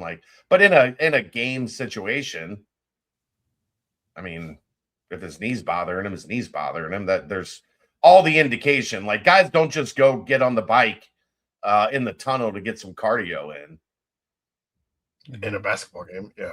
Unless it's me. Got to get some cardio. And I didn't make it to the gym. We had a game tonight. Got to get some cardio. It's I'm on that bike because I ain't doing shit in the game, so I got to find someone to get these legs going. Yeah, that's the other thing is I thought even more so in the Arizona game. I thought Abayev had a great first half, and then I don't know, just just didn't play in the second half. It's just, I don't know. You add on to just the ever more questions that wear on. And you talk about, Baba and Mustafa Cham not checking out, but I mean, you see as the second half wore on Saturday night, Cham attempted a terrible 3-pointer that with Jop right in his face, and as they were, trying to weather the storm and come back and win, it's like those are game plays, single shots that just completely tear away any chance that you have for a comeback. And I don't know, it's just plays like that every single game we're seeing, and honestly, we've seen year after year recently. Ryan, we haven't had your take on the past week that was. And by the way, I'm pissed off that I missed last week's show where I could have been able to come on and talk about the greatest win of the last, since we Houston saved at you home. from yourself. We saved you from yourself. I mean, I would. It was a moment where I could be in a great mood and very happy that my favorite team won a game, a very big game. And sure, but we also saved you from yourself. You're welcome. Yes, you did. Very much so. Very much so. But Ryan, during last week's BBP, which, gosh, Chad, that was a rusty opening out of you, man. You didn't even get the Bearcat Bounce podcast back at it again. You've done better. That's all I got to say. But Ryan, you were high on the team following the win against Iowa State, and I think everyone was. And the ability to kind of just carry that over from one game to the other, clearly didn't do that in the second half against Arizona. And whatever it was in Tempe on Saturday night was absolutely not whatever it was against Iowa State last Saturday. So 2 games past the best win of the Wes Miller era, and we're talking about right back to stink. Yeah, I mean, you just look at it. It's the same. It's the same thing every time we underperform. It's the guard play isn't there. We don't have reliable scoring from our 1 or 2 player, and second half shooting just goes down the shitter. I mean, you're going to expect something like that from Arizona, that they're going to kind of get in their groove, figure their things out. But, we were able to hang in there and really play with them for, the first half and then a couple minutes into the second half. But just to collapse like that and just really fall off the map, it just makes it makes you feel that, it wasn't really us playing that good in some ways. It was Arizona just kind of not getting into their rhythm. And, part of it was we played really good defense in the first half, and then it kind of just all evaporated. And it's really hard to stay in games when you don't have reliable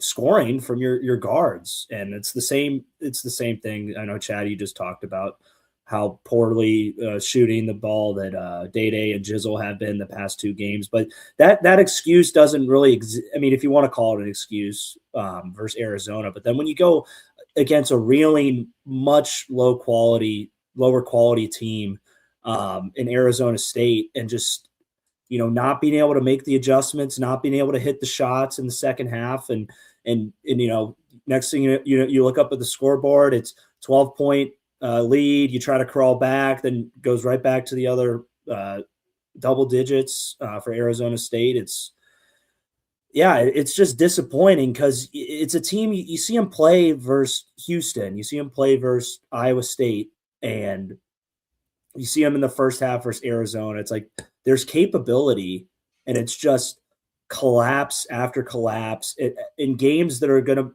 cement our fate for the season. It's like that's a must-win game in Tempe. It's like if there's any bit of hope, this team should be grabbing onto the momentum that they had against their high-quality opponents like Iowa State, and it just evaporates. And it's frustrating. It's the classic. It's a roller coaster because it's like, holy shit, we're the unlucky team, and we go out and beat Iowa State. So yeah, we are kind of unlucky. We have played a bunch of teams close, and then you just go shit the bed in Tempe, and it's just no ability to adjust, and you're not adjusting against a team that's really struggled, and it's year 5, and we can't get in the groove. We can't correct mistakes. we can't find a way to win the games we need to and should win. So we're right back in the shitter again. It sucks. Arizona State lost 7 of their last 8 heading into Saturday. Like, that should be enough flash warning to be like, okay, one team has the chance to dig themselves out of the hole that they built in the non-con, and that's Cincinnati. But you can't lose a game at Arizona State in order to do that. So Arizona State gets their second win in the last 8 games or 9 games. I don't know. Chad, you were about to say But something. this has been the problem with the Wes Miller era is losses like Arizona State. Like this, West if Virginia. they just eliminate West Virginia, Oklahoma State a couple years ago, like if they just cut back on these, we'd be looking at 2 tournament teams. And, the complaint about Wes Miller would be got to play, got to beat some of the teams above you so that you can get a better seed.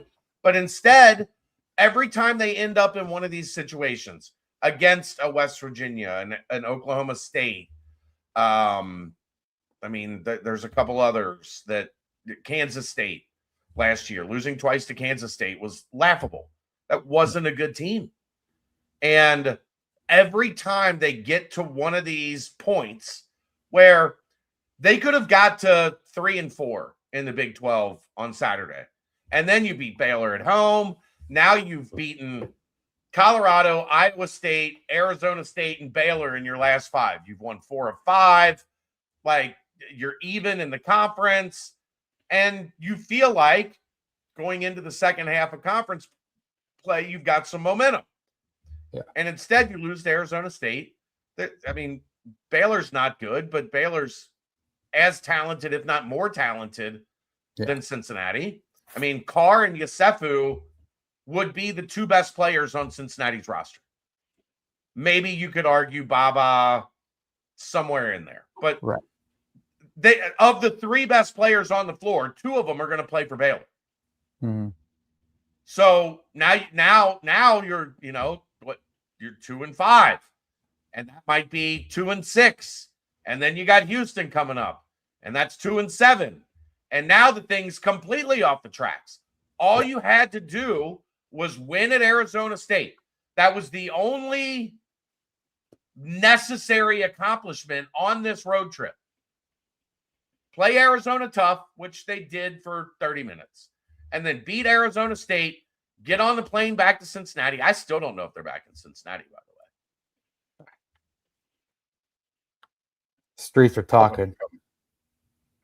But, and instead, you get embarrassed by Arizona State. Like, it was so ugly. There was nothing other than the play of Baba Miller and Chom to a lesser extent. But other than that, the defense was poor. The rebounding was poor. The passing was atrocious. And just senseless turnovers. Like, Arizona State was not pressuring you. They were not trying to make you make mistakes. Yep. And you still just made them. The double miss at the rim with no one around, and then they hit a 3. Yeah. I was like, oh my God. That was like almost the Buck Harris missed dunk. Like, we ended up winning that game. Iowa State. Yeah. We ended up winning that game. But that could have been I don't think that lost us the game. But it was a highlight of how much of a shit show it was. Because we lost by 12 or 14, I can't remember. But that wasn't going to win us the game. But it was like, that is a perfect example of shit show. Well, how about Arizona State having one player that's just going bonkers, and a lot of it from deep, and your senior leader in Day. I love Day for what he's done. The last 2 games have just been rough for him, obviously, and helping off of Odom down to Jop when he's at like the free throw line. Yeah. Is like during a very crucial part of the game in the latter half of the second half, and he knocks down 2 threes, and the second one was after you help off onto Job, who's not going to do anything with the basketball, and you cut it to 3, and in 2 possessions, it's 9. Yeah. And You're done. Toast, done, cooked, burnt. Yeah. And like that's the thing too. It's like Odom he's an offensive spark plug. He's had games throughout his career where he's been able to go off. He's a big scorer for Arizona State. But I mean, with Day and Buck, you imagine that you got to somehow be able to throw him off his rhythm throughout the game. But no, he was in his bag, and a massive reason why he just couldn't overcome the hump of, I mean, 14-point loss to Arizona State when your backs are supposedly up against the wall is just pretty hard to fathom. But that's what we're looking at. So I don't know.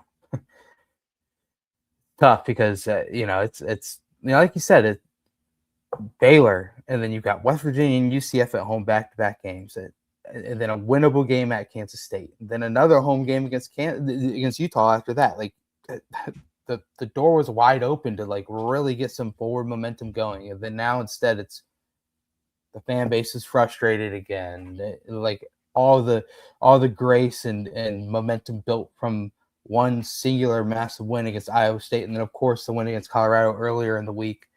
It's just kind of just flushed, and you could hear it in West when he was talking to Dan and Terry, and then again in the presser, he just sounds deflated and very short with the answers and whatnot. So I don't know. I'll be interested to see how the bounce back is on Wednesday. Yep. I don't expect it to look great, but we'll see. We will see. We will see. The return of Dan Skillings Jr. Chad, you had go back and listen to the nightcap. To the aftermath for thoughts on that. I don't know. Anything more basketball, guys, or should we rock and roll into the mailbag? Ryan, you got one fun or quick riffer, and then we'll mailbag it. Yeah. We know Coach Bishop loves his soda. What's your guys' favorite soda? Wow. Dr. Pepper. Big time Dr. Pepper. Like, I enjoy a Mountain Dew, don't get me wrong.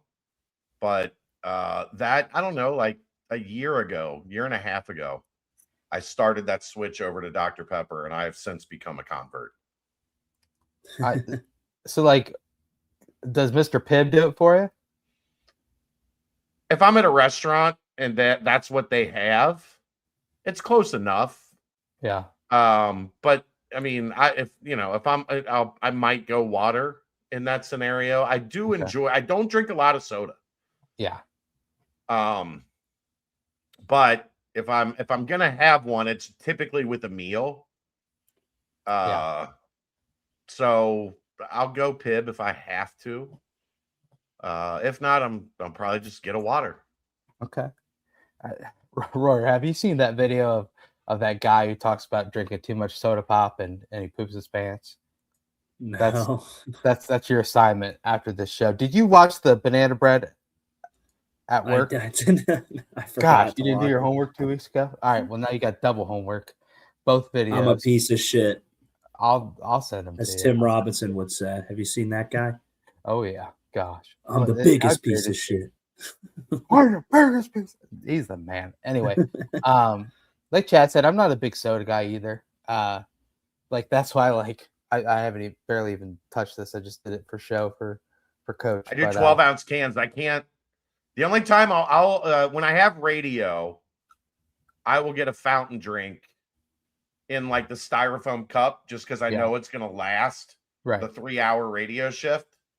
But I'll fill it like all the way up with ice. Yeah. So it's a lot more ice than it is soda. Yeah. But yeah, I 12-ounce cans. I can't do the bottles. They just I end up wasting half of them almost every time. Yeah. The extra 4 ounces is too much for you? It's too much. It's too much. It's a lot. Silly. I'd say, probably, Ryan, honestly, I'd probably only do 8 ounces. If I like the little mini cans. Okay. I would prefer that. But then I just, the 12 ounces, there's like a swig left. So you just take the swig. I mean, Ryan still thinks the mini cans are like huge. So that's all that matters. Yeah, huge. For Not too for many to me, me. if I'm driving the struggle bus, then like a good Diet Coke, like a fountain Diet Coke, I can A mess around. McDonald's one. Yeah, a That's little the little best Mickey right D, there. McDonald's is different. spicy, a little spicy one, just to get some bubbles in me to get get the body churning. Like if I'm really in the depths, it'll be that like a Diet Coke fountain, a water, a coffee, and a Michelob Ultra, all in one sitting at a restaurant, Genius. like a Sunday afternoon. Yeah, there we go. I like the Dr. Pepper Zero blackberry. That's my jam. Ooh. The blackberry. Royer, I'm did you cherry. like Dr. Pepper as well? Yeah. The one I just showcased, no free ads, but little Dr. Pepper Cherry Zero. I can't rationalize it with myself to not go diet soda. Once you just start to think about like the amount of sugar in those things, and I'm in like 150 calories per can, because I could drink like 2 or 3 of those a day. I'll have one with lunch, one with dinner, and if I want another one, I'll grab one. So Kroger always runs like the buy 2 get 3 free. So you you look like a psycho. I will attack. You look that like a sale. psycho though. All of a sudden, here I am. I show up, it's like, oh, I just want to get a 12, and then they do 2, 3. got I got 5 my of whole them. car, and I just look like a freaking weirdo coming to the checkout line. It's like, damn, this guy loves his freaking soda. And I'm like, hey, if I'm getting 3 free, man, I'm taking that. I don't care how weird. Although it's like $10.99 for a 12-pack now. I know. Yeah, so it's $22 for. That's a lot of. I mean, it's a lot of soft drink. Yeah, for 60 cans. 60 cans. Yeah, it's a lot. Yeah. But I can't not do it. And I mix it up though. Liz and Kelsey like different stuff. So Liz likes like a Minute Maid fruit punch, or sometimes we'll go with the country, like the lemonade, the Minute Maid lemonade. But Dr. Pepper. I'm a Dr. Pepper guy now. I'm all the way out on regular Coke. All the way out. Yeah, I was a big Coke guy for a long time. I don't love it anymore. Really? I love McDonald's. it. I just stay away. Yeah. Just gets that little thing in my throat, and I'm like not here for it. The problem with McDonald's is stuff, Brent. The sweet tea's better. We're not doing that, guys. We're not doing that. The problem with McDonald's is I love the Coke, but the sweet tea is better. Yeah, sweet tea is really good. I went through a major sweet tea kick, and then I was like, all right, I should not be drinking this. I look like a blimp. So yeah, the Diet Coke. You were flying over the football games after your sweet tea? Flying all over Broad Ripple, Indianapolis, and just bouncing around like the Keebler Elf. Shout out Kyle Bolden, Keebler Elf. I know. All right, let's timestamp and mailbag this, and we got a fun little Big 12 game on to watch. It's a good one so far. This timestamp brought to you by Quick Paper Supply, your local and family-owned restaurant supply company. For all your non-food products, they provide mostly disposable restaurant supplies, to-go containers, cups, pizza boxes, to-go bags, can liners, napkins. They've been open since 2009 and are one of the largest minority-owned companies in the city. Call Nick 513-470-2029 and reference Bearcats for 20% off your first month of purchases. And that brings us to the mailbag. The mailbag brought to you by Greg Hooden. Greg Hooden is the best car retailer in the state of Ohio. Bar none. I don't know if he's won an award to justify that or not, but he's our guy. He's won our hearts. He's won our hearts. He's the best. Like Brent said all night, the streets are talking. The streets are talking. There's nobody better to buy a car from than Greg Hooden. You can find him on social media. Cincy Greg Hooden. Twitter, Facebook, Instagram, LinkedIn. If you're a LinkedIn person, you can find him on LinkedIn. You can also find him at Beachmont Toyota, where he will get you a new or used Toyota off the lot, as happy as you can possibly be with the car of your dreams. So contact Greg on social media, give Beachmont Toyota a call, show up to Beachmont Toyota and ask for Greg. He'll get you taken care of, and he will take care of the Bearcat family. Just mention that the BBP sent you. Show up at his house. We'll put his address up in the chat. Yeah, we'll dox him. I've got his number. I can send you his number. Yeah. Man, Shout look out how G weird Hood. that is. All right, we will start it off in the football portion of the mailbag like we always do. And not entirely sure what this is asking, but who is the Bearcat who was best at clowning you, and what did they get you with? It's Wiley, for certain. That Wiley and I have that same kind of personality where we like to get after each other, throw some jokes, say some mean shit from time to time just to see the other person's reaction. Always Wiley. Him and Dez called me and Justin Williams frickin' frack one day, maybe Dumb and Dumber. Like Wiley knew I could take it, so Wiley would dish it out pretty good. That's an old reference. That's like shit my mom says. Like, yeah. So yeah, it's definitely Wiley without question. I love Josh. That was part of the fun of our relationship. He'd go 2 or 3 games without a touchdown, and I'd be like, "Do you suck now? Like, what happened? I thought you were good." He would hit me with most things that I probably shouldn't say on this podcast because he's still in the NFL.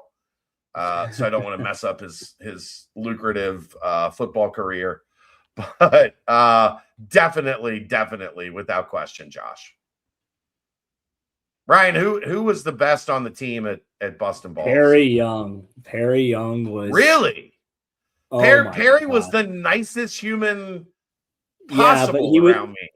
Yeah, but it was everything was a joke. Anything, if someone like stepped funny, it was immediate just jokes on them the whole time. Like we'd be at meals and he would just like stand up and scream like just like make up some lie like, "Hey, I heard you said like this food here is ass," like so and so, and like so like the whole staff would hear and like they'd all turn and like stare at you, and then he would just sit there and laugh. And they'd come up and be like, "Is everything all right over here?" And we're like, "Yeah, it's freaking this guy. He just won't shut the hell up. Won't shut the hell up ever." Yeah, he was the biggest clown by far. And he had jokes for everyone, coaches, players, staff, anybody. Respect it. Yeah. Respect. He's probably one of the funniest guys I've ever met in my life. Wiley never messed with you? I mean, yeah, I was gonna say Wiley's definitely second. Wiley was hilarious. And his whole, like you said, his demeanor is just one of one. Just it's very dry. Yeah. Like if you weren't in on it, you would be convinced it was him being mean. Yeah. Like if you were new to it, or like, you were just kind of getting in and around things, it would come off as like, "Man, this guy's an asshole." But it really was like a mutual, like, you can get me with anything and I'll get you with anything and we're good. Yep. And that ends the football portion of the mailbag. That's the shortest football mailbag I can remember.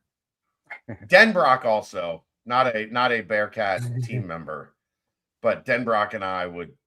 Did you know, Ryan? I used to boo Denbrock when he would walk off the practice field, just so he would get used. Just so he would get used to Saturdays when the fans would boo him. I would boo him as well, just to keep him fresh, keep him on his toes. That is funny. I never caught that. That's a good one. All right. And the basketball portion of the mailbag. Where would you rate a UC basketball and football head coach opening and a UC AD opening within the Power 5? Well, we're in Power 4 now, Will and Cincy. Upper tier, upper or lower middle tier, or lower tier? Basketball's upper middle tier. a really good couple of years stretch could push it back into the upper tier. I think it's fallen out of that upper tier. I mean, they've made one Sweet 16 since like the middle of the Huggins tenure. So I can't put them in the upper tier right now, but I still resources, support, Conference. fan support, conference, arena, facilities, like history. It's all there. So I would go upper middle tier for basketball. Football's really difficult. Like somewhere between upper and lower middle tier. Middle tier. Just middle Just tier. yeah, just right. Actually, the Somewhere actual middle between tier. upper and lower middle tier. The actual middle tier. Just because there's not, we've talked about this before. There's not 100 years of success that when things get rough is going to carry you through some of that. Like the bumps in the road are going to be a little larger just because you're still new to this. Your fan base is still new to this. You're not, hundreds of thousands of fans deep. But there's when evidence times get tough. But there's evidence of success. There's evidence of BCS bowls and playoff appearances and New Year's Six bowls. And if the right coach lands at Cincinnati, there is a very high ceiling. The problem is the floor is probably a lot lower than Cincinnati basketball. So a notch below Cincinnati basketball. AD opening, I have no idea, man. Like, if you wanted to spend a shit ton of money on an AD, it's not that much more than if you wanted to spend a decent amount of money on an AD. Like, it's just the variance is so different. I mean, I'll go middle again, like middle of the road. I think there's a lot of P5 jobs worse than this because your football and basketball programs do have a history of winning that's a lot bigger than some of the teams you're competing with. But I don't know that I'd necessarily put it in like the upper middle tier because there's not $1 billion donor that can save your ass, that can make you go from a middle of the road AD to an upper tier AD. So, that would be upper and then somewhere between upper and lower for football and AD, but upper middle tier for basketball. All right. You guys don't want to You elaborate? may not be able to. No, I agree with you. I think upper middle for basketball, lower middle for football, and I don't really have a good gauge on AD, so I won't even try. Just being that, like, for football, like you mentioned, the history's not really there, but I think it would be middle to upper middle, like right after that playoff year when we were like on the map, the momentum was there. I think you kind of seen like that momentum die, and you can see there's been like signs of, resource struggle with football. So I think it's not like, if you think about all those teams in the Power Five, I mean, we're not at the bottom, obviously, but Yeah, I think we're right. The money makes 40, it 40%. a lot more difficult. Yeah.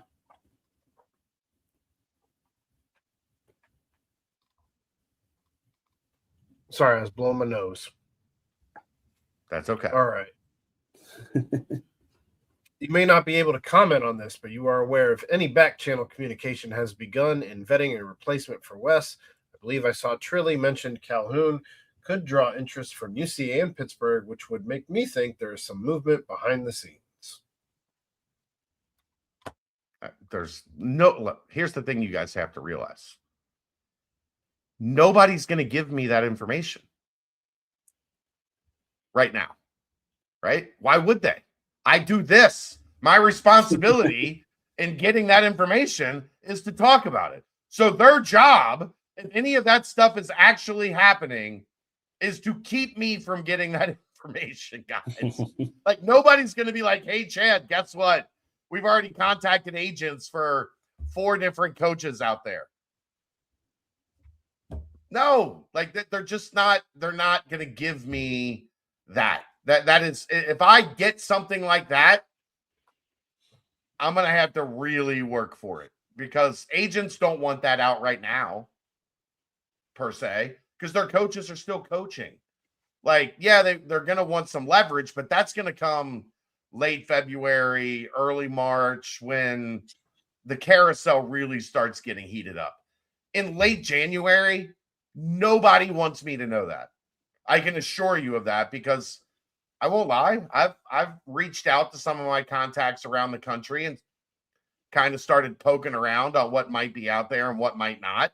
There's a lot of speculation, but nothing solid, nothing, enough for me to talk about in a public forum.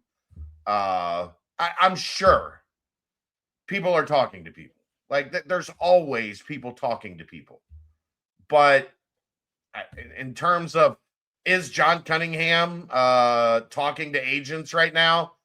They're going to do everything in their power to keep me from finding that out. John barricades himself when he has A head coaching search opening. going on. Yeah. So there's zero chance you're getting that information. You No. mean Trilly doesn't have a podcast? Well, that would give it away. Like, could you imagine if he did like a voice changer podcast? Yeah. So people couldn't figure out who he is. A black screen.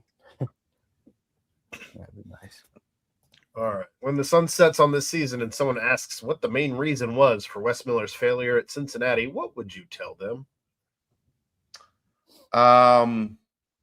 Not good enough at guard over 5 years. I mean, really, the only year you could say you felt they had a dominant scorer from the guard wing was Landers and DeJulius. No other roster has really even had one. You've had guys that, 14, 15 points a game, but I'm talking 18, 19, 20 points a game on a consistent, like the ability to average more than 17 points a game. They've not had that guy. This is not me saying anything that's not widely understood. He doesn't excel coaching offense. His bread and butter is coaching defense. The guys that have their bread and butter coaching defense figure out a way to go find an alpha, to go find a bucket getter that's going to get you 17, 18, 19 points a night. And Wes has never been able to find that. I think probably the biggest mistake of the Wes Miller era was believing that Dan Skillings and Jizzle James were those guys. Because in reality, there was nothing about who they were in AAU basketball playing, against other high-level kids that said, this is a bucket getter. Like, this is just an absolute scoring machine. And the goal was to bring those guys in and let them develop, but they never became that. And that was probably the biggest miscalculation, especially in the transfer portal era. Go find you a guy that scored 24 in, the MEAC and bring him in. And if they score 17, cool. You found somebody that's going to be able to night in, night out give you buckets. Score 15. I was just going to say. But even at 15, it can look different. It can look 20, 20, 22, and then 7, 6, 8. Like, we haven't had anyone. But that's been the ultimate, like, this is why it hasn't worked. Is because he hasn't been able to. Yeah. Well, it's hard to find an offensive identity when it's just a bunch of role players. Right. And that's what he's had. He's had, especially the 3 years in the Big 12, it's been a lot of Big 12 quality players, but Big 12 role players. Yeah. I mean, in the Big 12, I would say the closest thing he's had to a Big 12 star is Baba Miller this year. And this is the worst team he's had, And at least and record-wise. Ken Palm, like whatever. yeah, and the vaunted defense just allowed Arizona State to score 82. Don't get me I started think- on that. I think part of what you're talking about too is just him being so obsessed with making sure that he had depth, 1 through 12 on the roster, as opposed to focusing at the top end of your roster and Yeah, that's definitely an NIL strategy, right? Like running have those decided- guys. Yeah, you have decided to spread that out over, and they're not spending a bunch of money on 10, 11, and 12 on this roster. but they're But getting minutes. They're still playing them. Yeah, yeah, exactly. but what I'm talking about in terms of what Aaron is ultimately saying is you spend more on 1, 2, 3, Yeah. and then you figure out 5 through 9, and then you just deal with whatever happens, right? Like, how much are you getting out of what you spent on 9 through 12, 9 through 13? You're not getting much. How much more accepting would the fan base be if you made that effort with 1 through 3 though, and someone gets injured, God forbid, you'd be far more understanding than They what wouldn't. we've dealt with Aaron, if this they missed season. the tournament for 5 years in a row, nobody would give a single flying fuck what happened injury wise. I guess I'm saying if you had done this. No, but if you start doing this a couple seasons ago, where you're spending at the top of your roster, year 3, year 4, you're probably not running into this in year 5, where you're still spreading the money all over the place. I don't and know. Got nobody. Yeah, I don't know. maybe. That's a hypothetical. I'm saying if no matter how you spent, they're not going to be more forgiving if you hadn't made the tournament and now you're having your worst season in year 5. Yeah, that's not. But in this league, like if this year isn't the ultimate like show me, everybody at the top of this league has a 2 or 3 star dudes grouping at the top Yeah. of the roster. Yeah. Nobody's doing it with depth. I mean, Arizona has depth, but they also have Jaden Bradley. They have 2 top 10 guys in Koa Pete and Braden Burries. The role players are outstanding, but that's why they're number 1. Yeah. Houston has depth too, man. All right. We're finding out if Houston has depth. They still have a lot of freshmen. In past years under West, the Bearcats have played well in short spurts, but then teams adjusted and the Bearcats weren't good enough to adjust to the adjustments. Are Day-Day's and Jizzle's recent struggles a result of the last 2 opponents doing something different that will carry through the rest of the season to keep them locked down? Or is it simply a matter of they can and need to play better? Brent, go ahead. I mean, a mix of both. Day-Day that was his first scoreless game as a Bearcat, and he had 2 points against Arizona before. That's coming off the heels of him and Jizzle both knocking down big shots against one of the best teams in the entire country. So I don't know. I'd say a mix of both, because obviously you're going up against great teams and great coaches. I mean, I don't know if I can say that about Arizona State, but you game in and game out. Just the proof has set in that like Day-Day at least is not as bad as he's been the last 2 games. And then Jizzle on the other hand, Jizzle's just it's just the story of whatever happened this offseason. I mean, you heard Cunningham say it on the pod with you, Chad, and you know Wes has mentioned it. There's the story of Jizzle will be something interesting to hear. It's still just crazy. He's in game probably 10 of his season, and I don't know. But that's his fault. No, I agree. I'm not Wes's making fault. That's an his excuse. fault.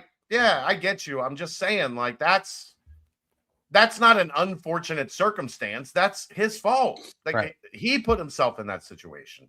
Yeah. I don't think I noticed anything that Arizona or ASU did different on those two guys. I just don't think they played well. Right. Got to play So, better if they want to win more games. Yeah, Got to make period. shots. All right. Sean Abayev, do you think spending his freshman season at a high mid major would have been a better option for him and then going in the transfer portal for his No. sophomore year? Monetarily, maybe. I mean, Because he would have been so gifted at the high mid-major level that he would have gotten 15, 16 points a game. That's the only reason I say that, Brent. I think his Right. flaws would have still been probably about the same. But at the high mid-major level, there's not a lot of 6'7" guys with that skill and ability. There's not a lot of guys at the high mid-major level. He would have dominated in conference play, or at least been, a guy that averaged 16, 17, 18 points a game right. and would have gotten a big jump.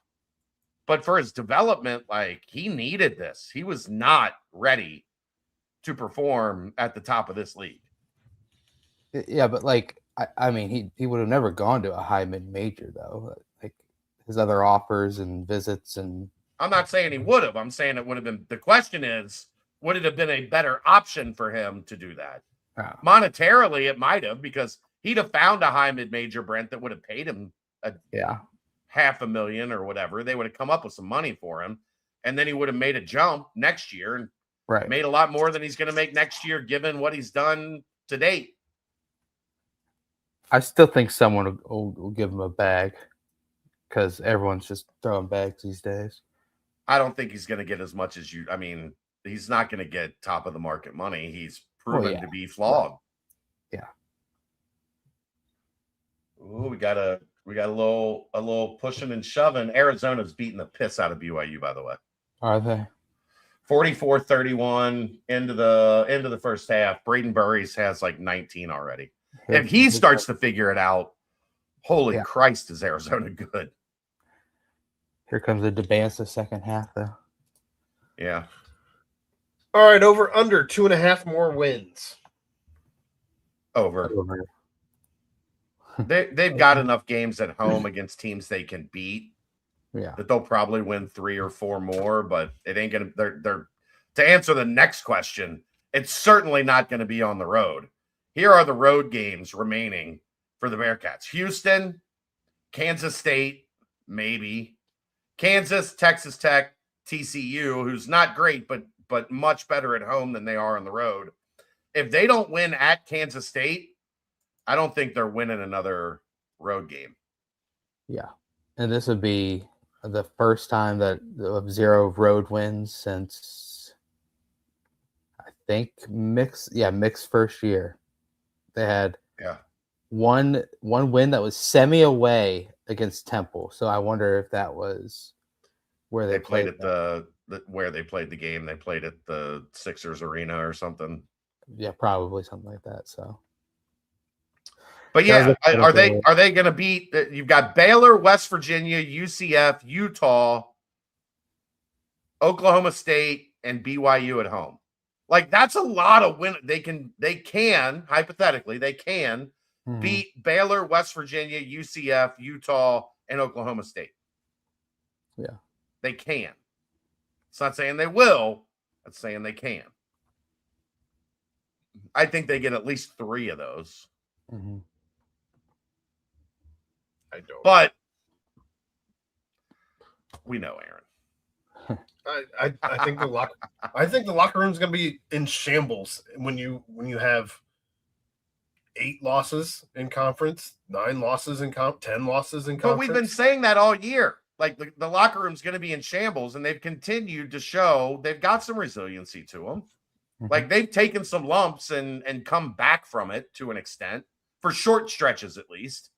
Not for extended stretches, obviously, but enough to get some home wins. Losing to Arizona State was a kick in the dick. I don't know. Yeah, I agree. They stink. But that All goes right, back to the road thing. Well, will we win a road game this season is the next question. So yeah, No. I don't think so. Again, the only shot is Kansas State, and they're bad.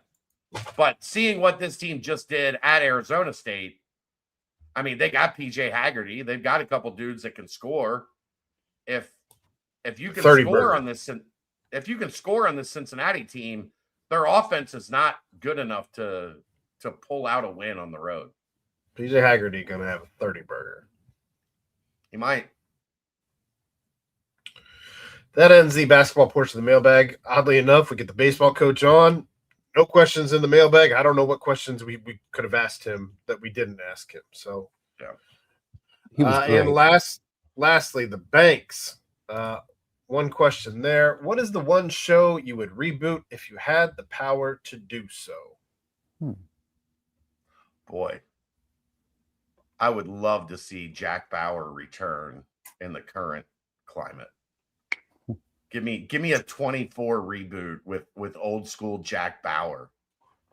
So True so Detective reboot season is 1. not remake. It's just like picking No, up it's where yeah, it takes picking off. yeah, Okay. yeah. Entourage. The only character I want back is Ari Gold.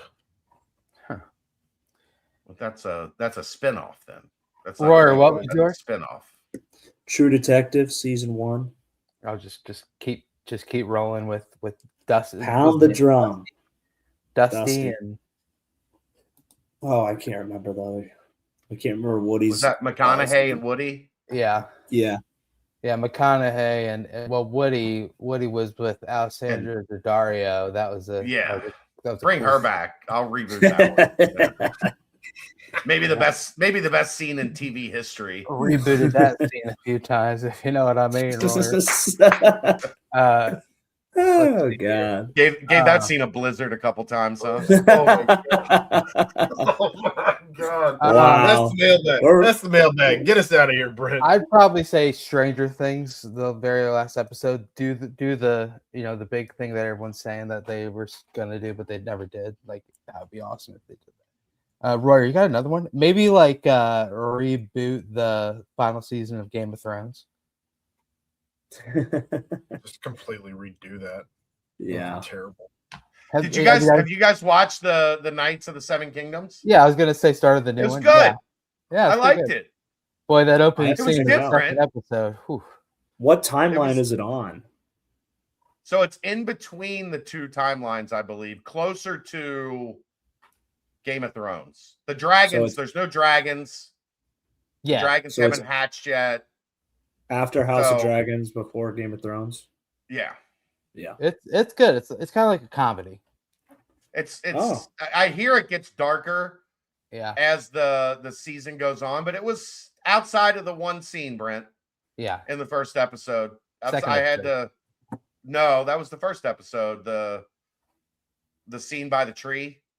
Oh yes, that part. Yeah, that was weird. Yeah, I was like, what are we doing here? Anyway, yeah. Also, have you watched Free Burt yet? Freebird? Oh, Freebird. No, I saw it on Netflix. Yeah, the first two episodes are really funny. All right. Really funny. Fire I'm that a up. big Burt Kreischer guy. Yeah. You probably figure Yeah. that out, but Makes sense. the first two episodes, I'm through two episodes. Really, really funny. I'll give it a tune. Actually, I made it through 3. I think I've done 3. Fallout's pretty good. If we're gonna keep just rattling off TV shows out I right tried now. to get us out of here like 2 minutes ago. You know what? Jordan Bishop was phenomenal earlier in this episode. Make sure you go back and check that out. Shouts to the man, Coach Jordan Bishop. Bishop Ball returns February 13th. My brother's birthday. Shout out, Derek. What up, brother? Up there in Columbus. You know, Royer. You know what I mean. But yeah, shouts to him. Shouts to Danco Transmission and Auto Care. Shouts to Quick Paper Supply. They supply us with all our beautiful timestamps and much, much more. And shouts to Greg Hooden, the man, the GOAT. But guys, I missed you. Happy to be back. But for the crew, for the squad. Oh yeah, huge week coming up. Big game Wednesday. Stay locked in. We're gonna have everything for you here on BCJ. But for the crew, for the squad, for my pals, for everybody, for Ryan Royer, the legend, the boy who lived, my man Ryan Royer. Yep. For Aaron Smith, for Chad Brendel, for Ryan Royer, I am Brent Young. Yet again, another fantastic BBP presented by BearcatJournal.com. See ya.